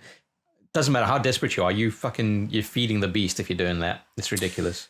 Yeah, but I think some people now are really worried that they're not going to see them until next year, and so it's kind of understandable in some respects. I think what's the dude's name? Jim Ryan, wasn't he saying that like all the stock is sold out now? Yeah, a lot of people are saying that it's all gone until next year. I don't know about next year. Mad. They'd be mad to not bring out more just for Christmas, right? But I guess it depends. You know, we are still in a COVID world, fellas. So there you go. But then you have to wonder, like, especially over here, like if lockdown is not ending until the beginning of December and all those units have been sold for pre-order in early December, then you don't have long before Christmas anyway to get your order in. So I mean, I could easily see it being early next year that you can get them delivered by. But I don't know. I think that right. Let's hope they know that they could still release another batch or another wave, whatever you want to call it, and all they need is 5 minutes of internet time, and then they've sold out that consignment. So it's not really a question of like, we don't want to get the stock because we don't know who's going to buy it for. There's going to be sold, like, regardless. No, sorry, I mean the other way around. Like, I can imagine that they don't have the units to sell. Like, they know that they would sell them, but they just don't have the units, so that they're trying to now play sort of chase with how many people want them and how many they've got to sell and how many are in the manufacturing process. And when you look at that timeline, I wouldn't be surprised at all if the next batch isn't ready until, you know. Yeah, it is kind of mad. Hey, I guess it just means PS4 version of Miles Morales for me. Anyway, fellas, let me tell you what I've been playing, all right? Because I've been playing some more Sekiro over on my Twitch channel, twitch.tv/HotPanic. And this time, I took out the Divine Dragon. Thank you very much. I don't know. I'm scratching away at that game. Yeah, I'm kind of getting really back into it, but it's funny that now I'm at the tail end. And I think the only two bosses ahead of me are the Demon of Hatred and Sword Saint Ishin, which is like the two fucking hardest dudes in the game. I don't know how I'm going to do it. I don't know. I think the Demon of Hatred is up next for me, so that's going to be my next stream. But if anyone has any tips, you know, tinkle, tinkle, let us know in the comments down below, because I'm going to need all the help I can get. But yeah, it's definitely kind of got me, like, between getting back into Sekiro, watching you play Demon Souls, it's kind of giving me that Souls-like itch. So much so that not only was I playing Sekiro, I also went back to playing Jedi Fallen Order. And the reason being is because I never actually played it other than on stream for ATG. So now I've gone back to the beginning. Yeah, so now I've gone back to the beginning, and I'm starting a kind of playthrough on that. Not on Twitch, just on my own time, just kind of enjoying it. Also because when I was doing the Star Wars edit and getting my head into the fucking Star Wars frame of mind and been watching The Mandalorian, which is fucking amazing, it's kind of gotten me into this, like, I don't know, I'm going down that Star Wars hole again. And I was like, you know what I could do? Fucking a Souls-like Star Wars game. Let's fucking go. I really, really enjoying it. Makes sense. It's also a great game. It's a brilliant game as well. Yeah. Yeah, I wonder if it also, to play at the same time as Sekiro, is something that's a palate cleanser, just because, you know, it's easier and a slightly more simpler take on that genre, but it's still that style of experience. So you're not getting too out of practice on Sekiro, but you're also not hating your life. Yeah, well, there is a weird kind of side effect from that, and it is actually something that I was experiencing when I was playing it on stream, is that the keys, the controls are different, right, between how you play Sekiro and how you play Jedi Fallen Order. So now I'm kind of like, I had to like rejig my brain to juggle between the two. It's interesting. Yeah. But yeah, that's what I've been playing, fellas. You know, play your fucking PS5 games. Don't worry, I'll play year-old plus games, you know, and I'll enjoy it. No, So, nothing to be ashamed of. We've been talking to Martin Ruffle a lot this week, who is an infamous believer in the idea of waiting on next generations and taking advantage of the price drops of old consoles and old games and so on and so forth. And Chris, you could be that guy. You could just be Mr. Frugal Joanidis. I'm going to have to be, because I'm going to be broke and homeless very soon. But Martin's an interesting one, right? Because he also likes Souls games, and I've been trying to get him on to Sekiro. So Sekiro's been out for like, what, almost 2 years now? And I've got no idea. When did we first stream that? It was like April 2019 or something like that. So it's, you know, right. It's getting on to almost 2 years. There, yeah. But that game has not dropped in price, and I'm desperate for Martin to try it out. But and I don't blame him. He doesn't want to buy it at full price, and it's been fucking so long. I don't know when it's going to drop, but yeah, there you go. Interesting. Yeah. Anyway, guys, let's move on, because some more interesting stuff has been happening this week. IO Interactive, makers of such games as Hitman 1, Hitman 2, and the upcoming Hitman 3. Yes, that's right. 3 Hitman series. More than 3, if you want to think about it. Yeah, more than 3. But yeah, they... That's an interesting thing. Who can name all the Hitman games without looking? Hitman 1, Hitman 2... You're already wrong. Was Hitman 2 in order? Where Hitman 1 and Hitman 2 both had a subtitle, and there was a game between Hitman 2 and Blood Money. Oh, okay, so Hitman Agent 47. No. I think it might be Codename 47. Ooh, Codename 47. That sounds about right. Codename 47. What was 2 then? Silent Assassin. Silent Assassin. Oh, Jesus. Okay, I don't know in order, but we got Blood Money, we got Absolution. Okay, and then Hitman 1, 2, 3, which were the newer batch. There's Hitman Go. You're missing the original Hitman 3. I think that's pretty much what you're missing. Was it called Payback? Nope. But it was one word, so you're in the. I know what you're thinking. The right thing. Is it Absolution? No, I said that. Chris said that one. That was the one after Blood Money that was kind of like slightly different. Yeah. What is it? It's Contracts. Contracts. Oh, God. Yeah. But anyway, blimey, never would have got them. That was your SuperShow quiz of the week. Quiz of the week. That first Hitman game was off the chain. When I played that when it first came out on PC, off the chain. It was so good. It was so good. All right, was it as good as the first Hitman movie starring Timothy Olyphant? Oh, it was orders of magnitude better than the first Hitman movie starring Timothy. Hard disagree on that one, because in the first Hitman movie you got to see that Olga chick's tits. So Olga Kurienko. 2 thumbs up. 2 thumbs up from me for that one. One nipple and another nipple. So anyway, IO Interactive have been teasing that they've got a new project on the go. Did a bit of a countdown, blah, blah, blah. And we now know what it is. They are making, fellas, a 007 game. James Bond in the house. Hell fucking yeah. That's something that to me that sounds really cool on paper, but what do you guys think about that and being far too close to Hitman? Yeah, I mean, it's a good question. Because how can you differentiate Hitman from 007 and like, I don't. It sounds weird to me. I don't know. Yeah, I get what you're saying. Like, if it's essentially a reskinned Hitman with gadgets, like on the one hand, that actually sounds pretty cool, but on the other hand, it's like, well, why make such a big song and dance about it? Like, surely there's got to be something else, something bigger about it, and hopefully, because you know, James Bond is not really like hey, let's not get caught fucking killing all these dudes. James Bond is a lot more bombastic in his approach of just fucking blowing shit up. He doesn't care.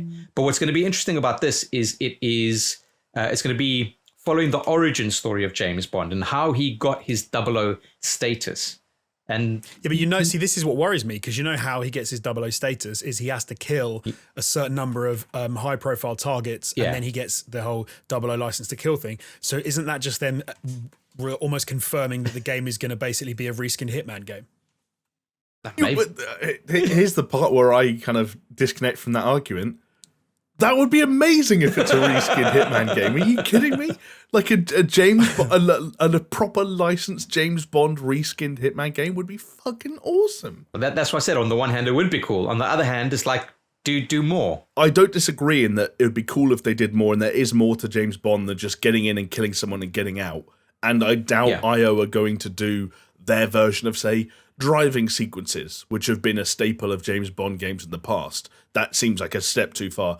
But even something as simple as swapping out Agent 47's arsenal, he's got rubber ducks that explode and so on and so forth. You swap that out for some of James Bond's watches and fucking lighters and all the bullshit that he's got. And maybe they attempt to enhance Hitman's third-person shooter elements to acknowledge the fact that James Bond does sometimes get straight up into shootouts. Yeah. I don't know. I think this is really promising. And IO, for as much as they have been Hitman only for a while now, whether it's Kane and Lynch or Freedom Fighters and stuff like that, they have flirted with more all-out action-oriented games. Yeah. And maybe they pull a little bit more of that back in for James Bond to acknowledge the more explosive elements of the Bond series. The last two Hitman games, in my estimation at least, have actually been really good. And so even as much as a reskin, it means that at bare minimum, we're getting a really good James Bond game. That is exactly the point that I was going to make, in and of itself. Okay, good. Then we're on the same page. Hell yeah.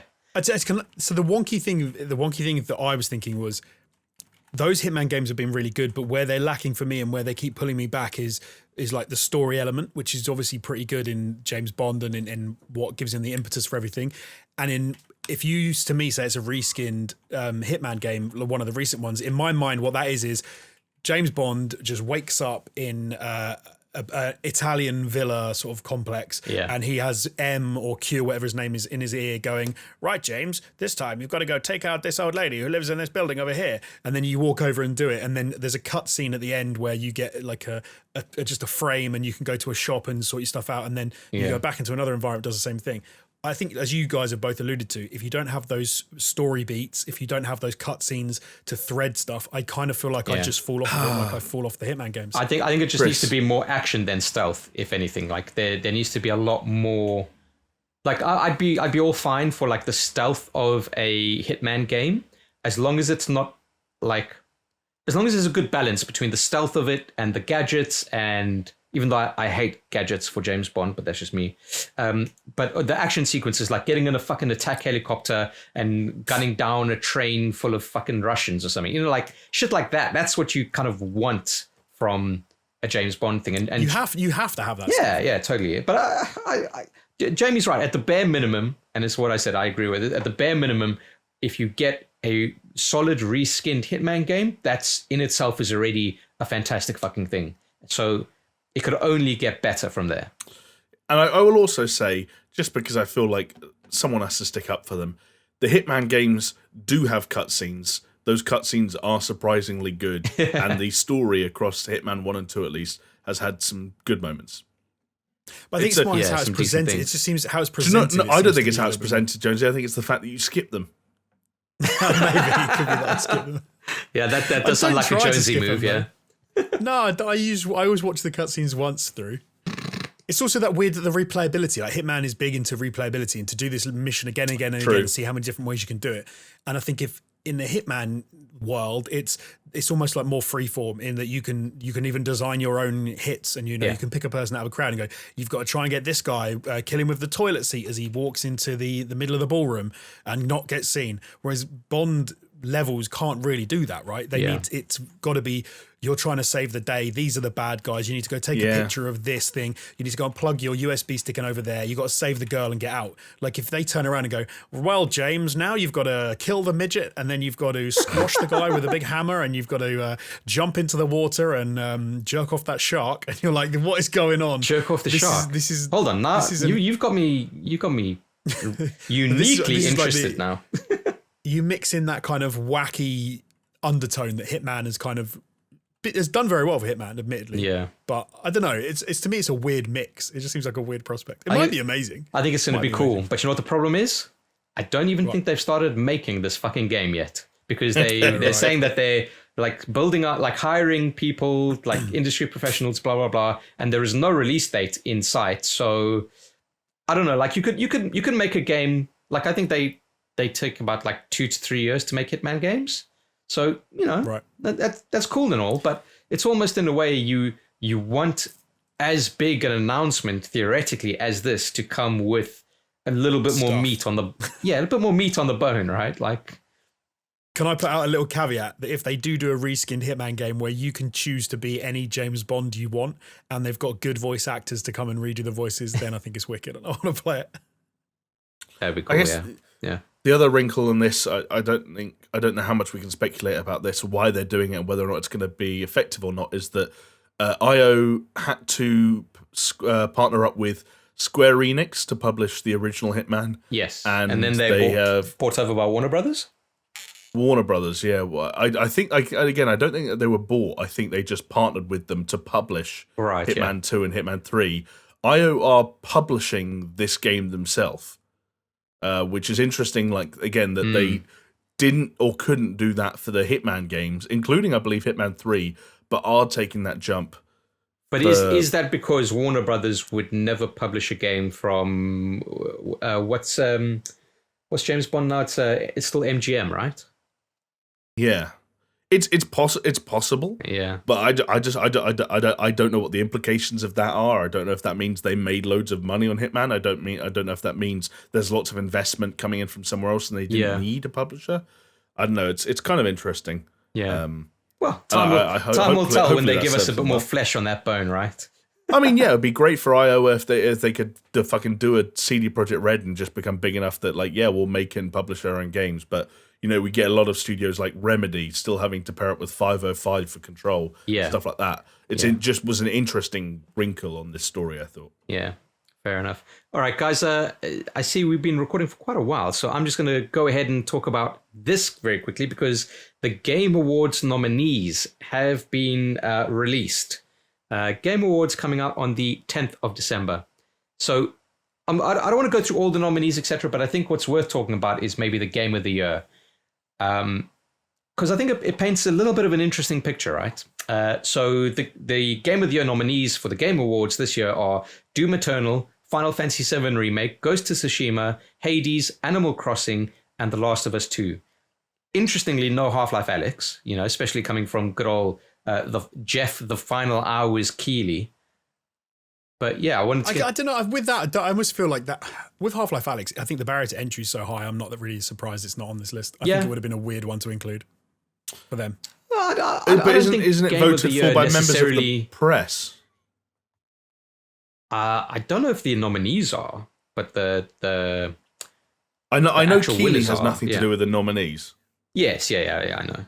But yeah, I just find it interesting. Like, everyone's kind of like, oh, Half-Life game, when is a Half-Life game coming out? Half-Life game comes out, sure, it's in VR. But then again, also, like, I don't necessarily think Game of the Year needs to be an accessible title. Like, not all the films of the year are accessible titles. You know. But anyway, I'm interested to take your. But that's not by design. I don't know. Cinema's a little different, right? No, I'm with Chris. Like why would you can't say, oh, Half-Life Alyx can't be the best game of the year. It's too hard to headsets are too expensive.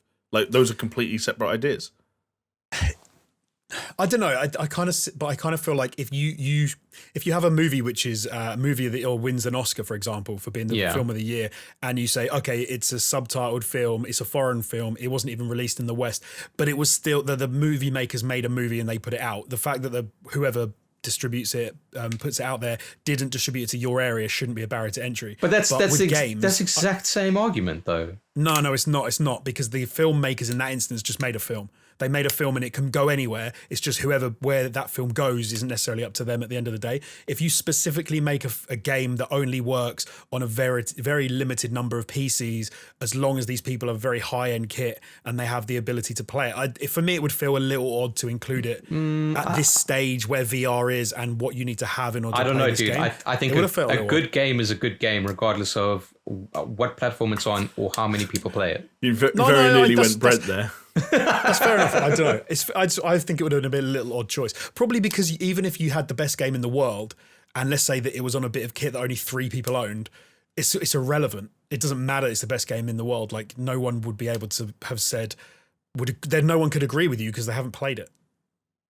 All right. I get where you're coming agree from, to disagree. I don't see it the same way, but I know what the point you're trying to make. Yeah. Anyway, what do you guys think? What do you guys think of the actual nominees there? So Doom Eternal, Final Fantasy VII Remake, Ghost of Tsushima, Hades, Animal Crossing, Last of Us 2. I think it's a pretty solid, rounded off kind of nominees, as it were. It's, do you know what? On one hand, it is a great list, and I really like that list, and it's a great stable of games given the year we've had. Yeah. On one hand, I'm a bit like, it is a weird ass list. But it's been a weird year for game releases. Like when I was looking at this, I was like, oh yeah, all these games are potentially like could be game of the year, sure. But at the same time, it's like, but it's been a weird year. Like Cyberpunk should have been on this list as an example, but it isn't because it's too late. You know. I tell you what, this might be a bit of a weird one to say, but for me, the one that stands out, if I'm being completely like fair to what I think the list is trying to do and the games are on it, I'd say Ghost of Tsushima is the one that kind of stands out to me as probably not maybe shouldn't be there.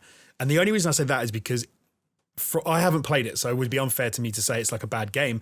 But from what I've read and what I understand about that game, it is a good game, but it is probably not this level of good. And it doesn't it's not something that in 10 years' time people are still going to be talking about from what I understand. Whereas everything else on that list, like, I don't know, like Final Fantasy VII was a fantastic remake from all accounts. The Last of Us Part 2, whether you want to hate on it or love it, like it's a hell of a thing. Hades, even surprisingly for me, is a bit of a left field. Like it's an interesting game. It's one of the only roguelikes I've ever played, but it's very well done. It's a bit different. Animal Crossing was an absolute monster, so you can't really take anything away from that. I don't know. It's an interesting list, but yeah. I'll be honest with you. I think the weakest one out of all of them, for me personally, is probably Doom Eternal. Yeah, I could maybe see that as well. Yeah, it kind of pains me to say it, and for clarification, I have not played any Animal Crossing and need to play more Hades. But yeah, Doom Eternal is. It's I don't know what I think. I'm struggling to put it into words. The words I almost said were not in the conversation for Game of the Year, but then that's not strictly speaking true. It would be in the conversation. I just don't think it's that close. Doom Eternal has too many things wrong with it for me. I kind of feel like in any other year where we would have had more releases potentially this year, that Doom Eternal would have been kicked off that list. But yeah, I feel like that's true for Doom Eternal and Ghost of Tsushima. I feel like they wouldn't have been on this list in a different year. But again, like I said, I haven't played it from what I've read, from what I understand about it, from the criticisms I've read, from the reactions from the critics. That I would say maybe those two games are on this list. Yeah. But you almost look at you've played it. You Jen, almost look at Ghost of so Tsushima and say, hey, yeah. Go on, Jamie. Oh, sorry, Chris. There was a delay. Tsushima is a very good game, but I know exactly where you're coming from. In that, I feel like this is going to be controversial. Some people are going to disagree with me. That's fair enough. I feel like the importance and the quality of Ghost of Tsushima was inflated somewhat, A, because of the backlash to The Last of Us Part 2, and B, because of the role it played in some people's summers, for want of a better way of putting it. It was a very good, very enjoyable open world game coming out at a time where we didn't have much else to do or play for a fairly significant amount of time after its release. Yeah, I think Ghost of Tsushima has huge problems in terms of its. In terms of some of the generic pitfalls it lands itself in terms of its open world game design. Yeah. Some of which it tries to circumvent and does so successfully, other times not so successfully. I don't think it stands out like a sore thumb in this list. I think it earns its spot. I think it's in the conversation. I legitimately believe it will be some people's game of the year, but for me, it wasn't interesting enough. Like there are games here that did far more interesting, noteworthy things that should be talked about, and Tsushima is just, it's a good backup to have, I guess. Yeah, I probably agree with you, Jonesy, on saying that like if other games were coming out, it would probably be knocked off the list. But I can totally see its inclusion here because yes, while Jamie, as you said, it may have its shortcomings, I think what they've tried to do and the artistry involved in that game earned it its spot. But like I'm looking at this, fellas, and I'm like, Doom Eternal, it's good, but it's flawed. Okay, Ghost of Tsushima, fine. I haven't played it either, but from what Jamie's saying, it's good, but it's flawed. I haven't played Hades and Animal Crossing, so that's fair. Last of Us 2, good, but you know how I feel about it. I do believe it needs to be a nominee in Game of the Year, 100%. And then Final Fantasy VII Remake, as much as I loved it, good, but flawed. I just... Nothing's kind of standing... It's a bit of a theme of the year, isn't it? It becomes the fascinating thing where, like, the easiest arguments to make for a game that kind of doesn't have any reason to not win become Hades and Animal Crossing. Yeah. Because do you know what I mean? Because in achieving what they were trying to achieve, they achieve what they set out to achieve, and they don't. There's no debate to be had about everything they got wrong. Whereas, like the other games, they kind of are those debates. But if I can just be a little bit I think the arguments against The Last of Us Part 2 in that sense, for me, are more story based. About the criticisms seem to be all around the story. Sure, yeah. Whereas I would say that that's not necessarily. I don't know. I think you could criticize the gameplay of The Last of Us 2 quite easily. Oh, you can, and people have for sure. But I was going to say, like, I don't think. Most of the criticisms I've seen that are the flaws people say about Last of Us is the story. Is those game elements definitely exist where people have criticised them, but they always seem to be a secondary thing. They don't seem to be like a primary issue people have with the game. It's they did this I didn't like in the story. They did that I didn't like in the story. And then you kind of get into, does that mean it shouldn't be on a list? Yeah. I mean, look, thinking back on my previous Game of the Year titles that I've chosen for myself, I mean, fucking Fallout 4 was one of them. A flawed game by so many metrics, but yet it was still a game that I came out of that year saying that's the best experience I had that year. But I think for me... Can I ask you guys, or do you not want to answer? What would you put? What would we be choose? Your pick? It's hard, man. I know my answer. I know mine as well. Oh. I think I know Chris's too, but I'm not sure actually. Okay, let's see. Actually, from this list, I know Chris is from this list. I think. Okay, I think I know Chris is from this list as well. Let's see. All right, let's hear it, fellas. Who's going to go first? Go on, Jonesy, because you asked. Go on. I would have said that you would say Final Fantasy VII. That's what I would have said as well. Yeah, interesting. But as I said it, I was like, damn. He probably would have said Half-Life Alyx, but it's not on the list. Yeah, it's not on the list. Okay, but hold on. That's not actually what I was asking. I was like, what, Jonesy? I'll tell mine last because you guys have given your predictions. But I Jonesy, see. Sorry. What would you choose? What would you choose? I would choose Last of Us Part 2. Interesting, Jamie. Yeah, I'd choose The Last of Us Part 2. Would it surprise you to say that I would choose The Last of Us Part 2 as well? Oh wow! Would you actually? Really? Would you actually? In this list, yeah, sure. Damn. I mean, I thoroughly disliked a large proportion of that game, and I have no problem saying that. But for me, what a game of the year kind of needs to be, and over the years, my perspective on this has changed, from my Fallout 4 days. But a game of the year needs to not just be inwardly looking at what the year was, but also looking ahead. When I chose Breath of the Wild as my game of the year, it wasn't just because it was a fantastic game for that year, but it's a fantastic game for what I would imagine a few years after that year to be, and also that it would inform and elevate games going forward. Okay? So as much as I dislike large proportions of The Last of Us Part 2, I think the things that it did do right, did it exceptionally right, and that other games could only benefit from trying to emulate, if that makes sense. Like, I thought the story, I thought the story was pretty shit, but I can acknowledge what they were trying to do with it. I just felt that they fell flat on their face with it. I felt the gameplay in particular was very repetitive, but some of the set pieces were absolutely phenomenal.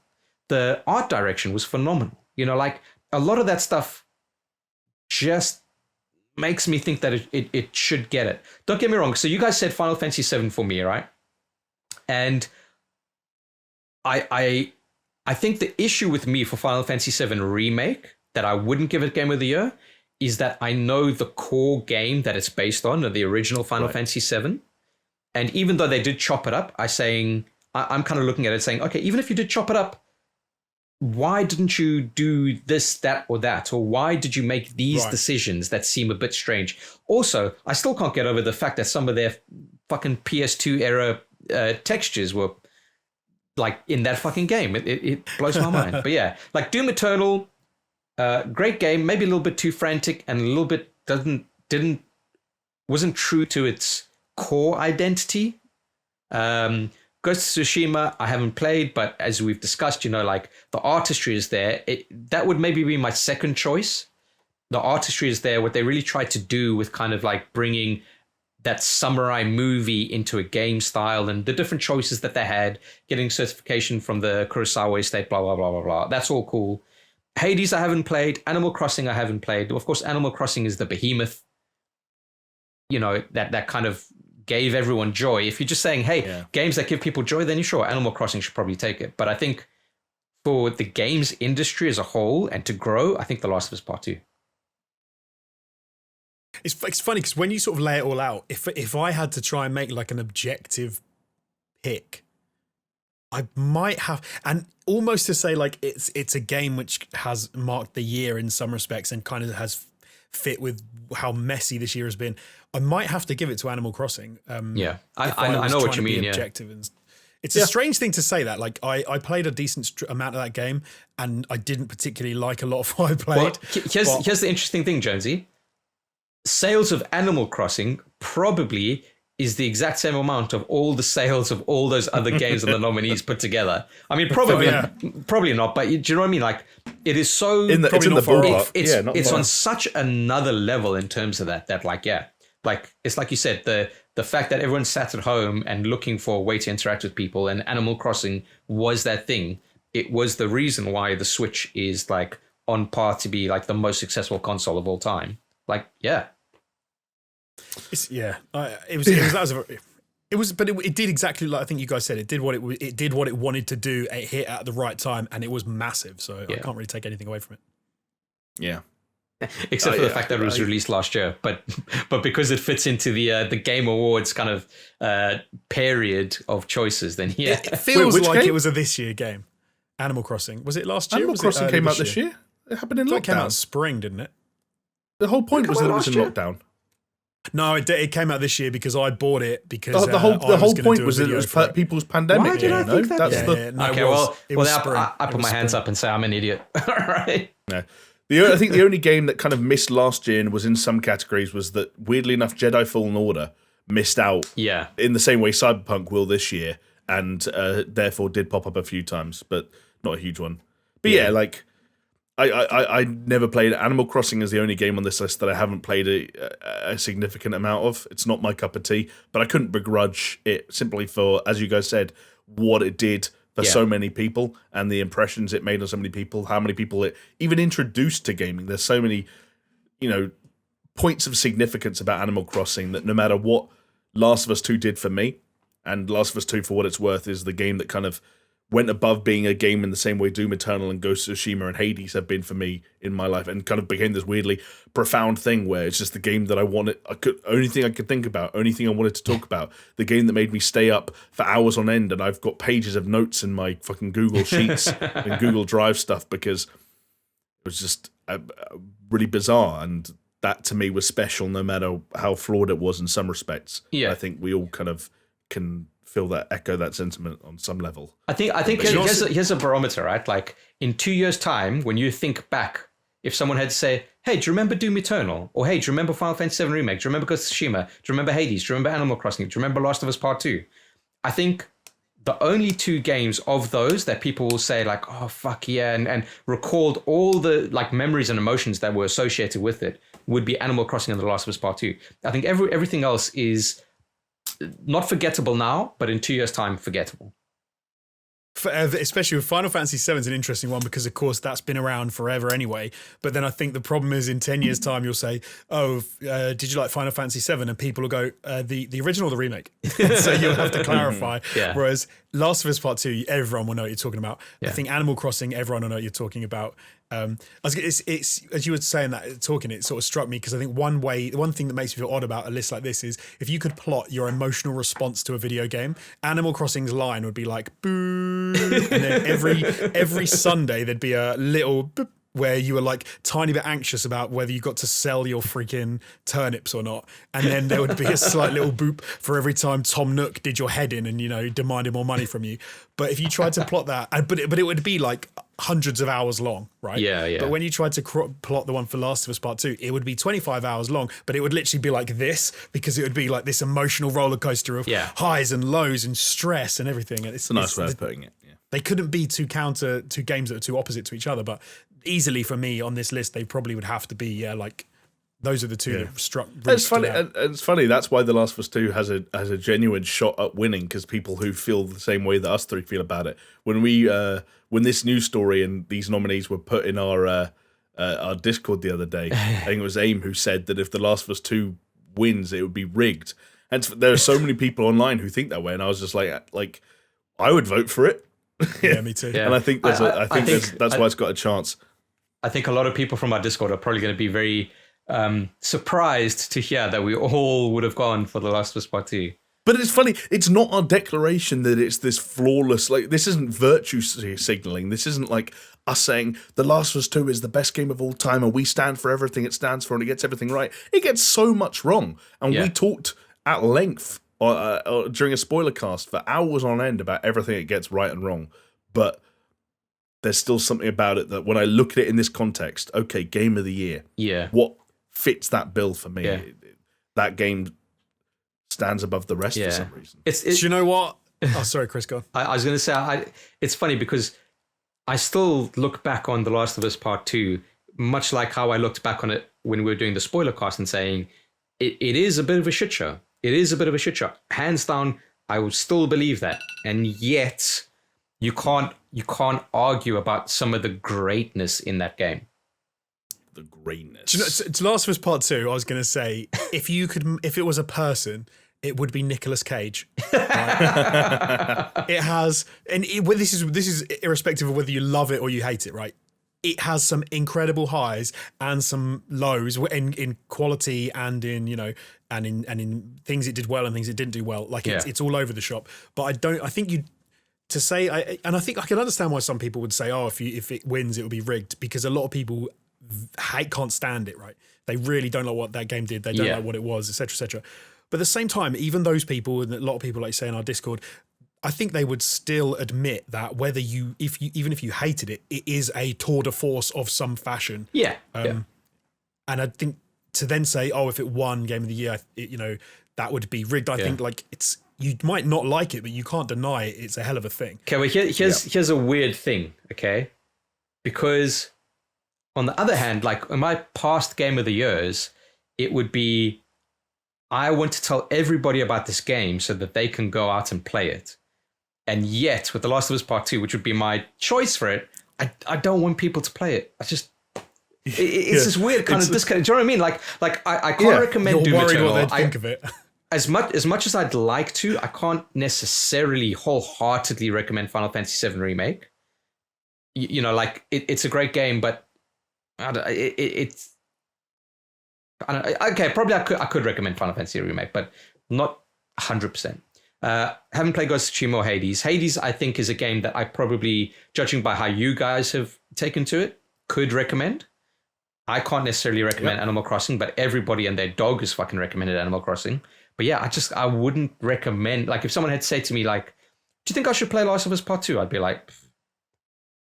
See, I would say yes, but only because I think, again, the conversation and the gaming scene or whatever you want to call it is richer for having more people having played that game and more people to join in that conversation, assuming again that they're going to actually seriously play it and seriously take it in and seriously offer their thoughts, which there isn't a lot of on the internet nowadays, and it's going to be rife with that discussion all over again if this game comes anywhere near to winning Game of the Year. I'm worried. I might have to go offline for a couple of days.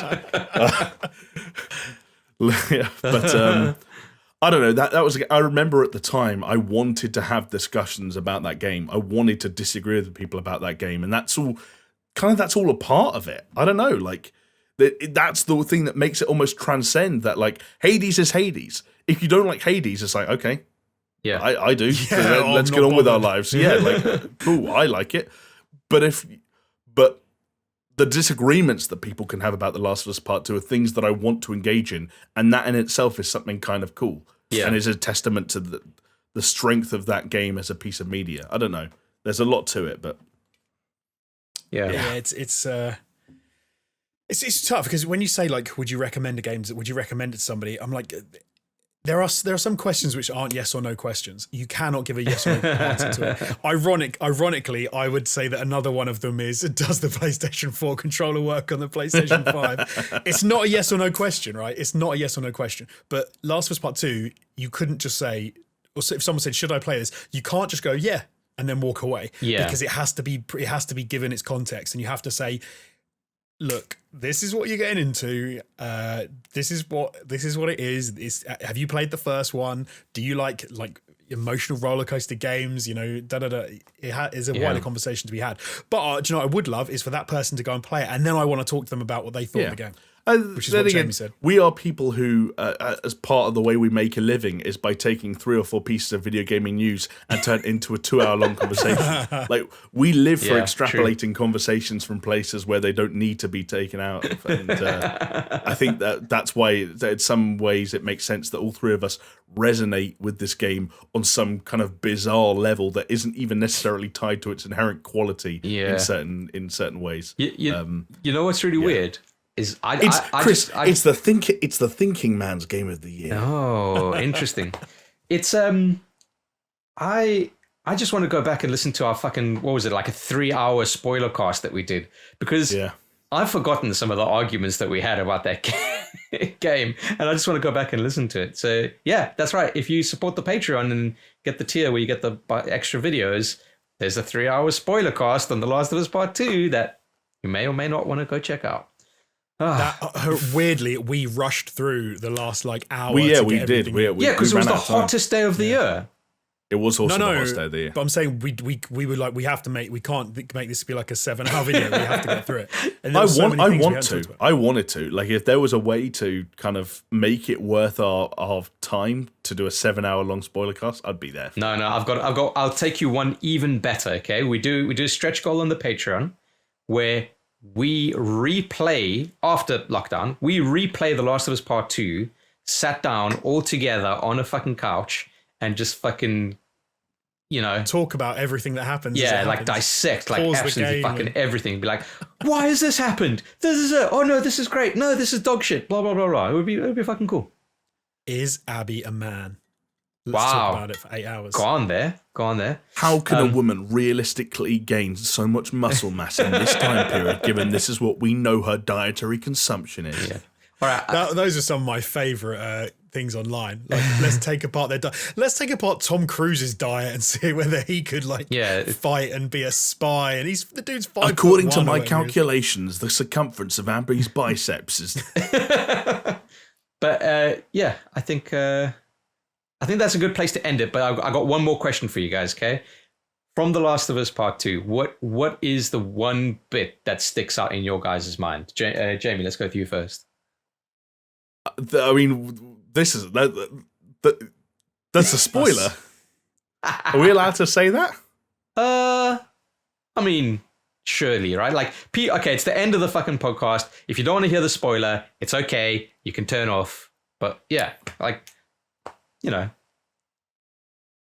been a while. Okay, and I guess the biggest spoiler is so early on in the game anyway.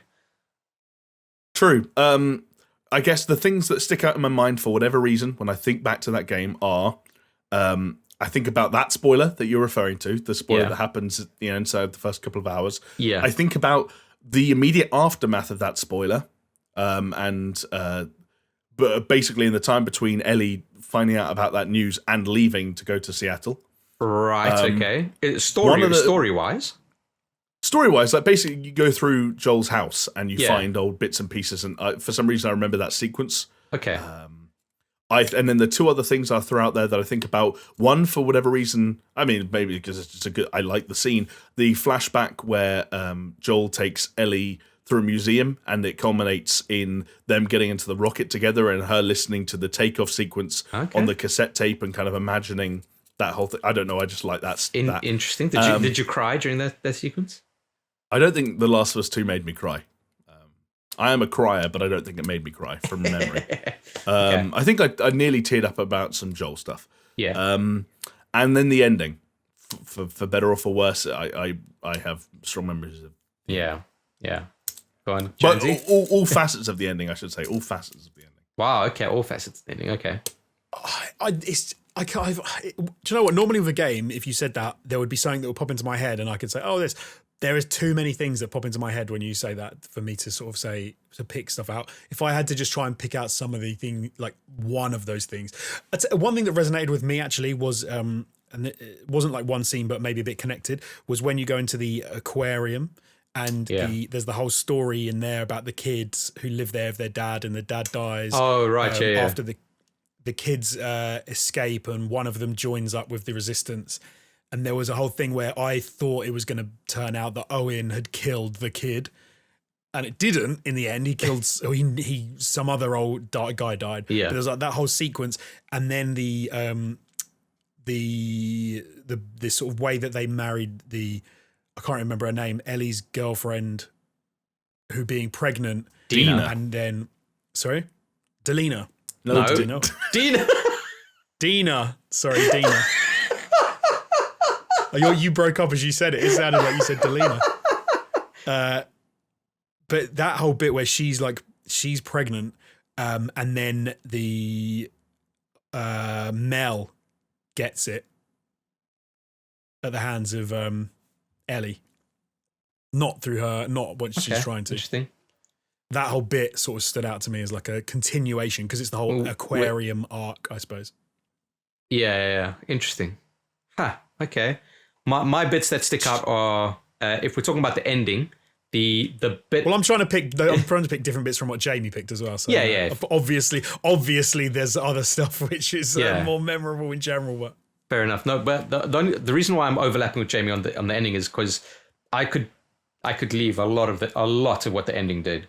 But what was really cool and powerful was when you were coming up to the beach at the end sequence of that ending run, and there's all these like poles that are sticking out, and people like crucified on the fucking poles. That's an image that'll always fucking stick with me, I reckon. But the other bit is when you're playing as Abby in that in the hotel, which was the descent. Oh right. Okay. Yeah. Like that was fucking mad to me. That was a complete horror game sequence for me with the headphones on and playing in the dark at like between the hours of midnight and 2 a.m. doing my squirrel gaming. Like those two bits will stick out to me so much. But the reason why I asked you, okay, is because I only asked you guys for one thing each, and you've given me multiple things. And I think if anyone wants to have an argument about why we think The Last of Us Part 2 should be Game of the Year, that is a testament to it, right? Where there's a lot of good going for that game that'll go hand in hand with a lot of the bad that goes with that game. Yeah. I get what you mean. Yeah, true. As simple as that. And fellas, I think that is us. That is 2 hours plus that we've done. So no complaints that you got shortchanged on this one. All that's left now. I don't know. It might not be 2 hours once we cut out some of the breakdowns in. Oh, true. I've put my foot in it now. Yeah, because we've had some internet troubles, so that's just life in lockdown. There you go. Thanks for joining us for our 45-minute podcast. All right, I guess the only thing left is a code word. God. Any ideas? I hate the code word bit when we get to the end of a podcast and you're like, have we said anything funny for 2 hours? We said lots funny, buddy. I think it should be something about Nick Cage. I was thinking because you said like The Last of Us Part 2 is like Nick Cage, so maybe like Nick Cage Part 2. But then I remembered Ken Bone. Oh, Ken Bone. Ken Bone. So Chris Bone. Chris Bones. Chris Bone. Chris Bone. And it's true, I do bone, so there you go. I've had sex before. Bone by name, bone by nature. All right, and with that, nothing else to say except for thank you for watching, and we'll see you next time. See ya. Bye.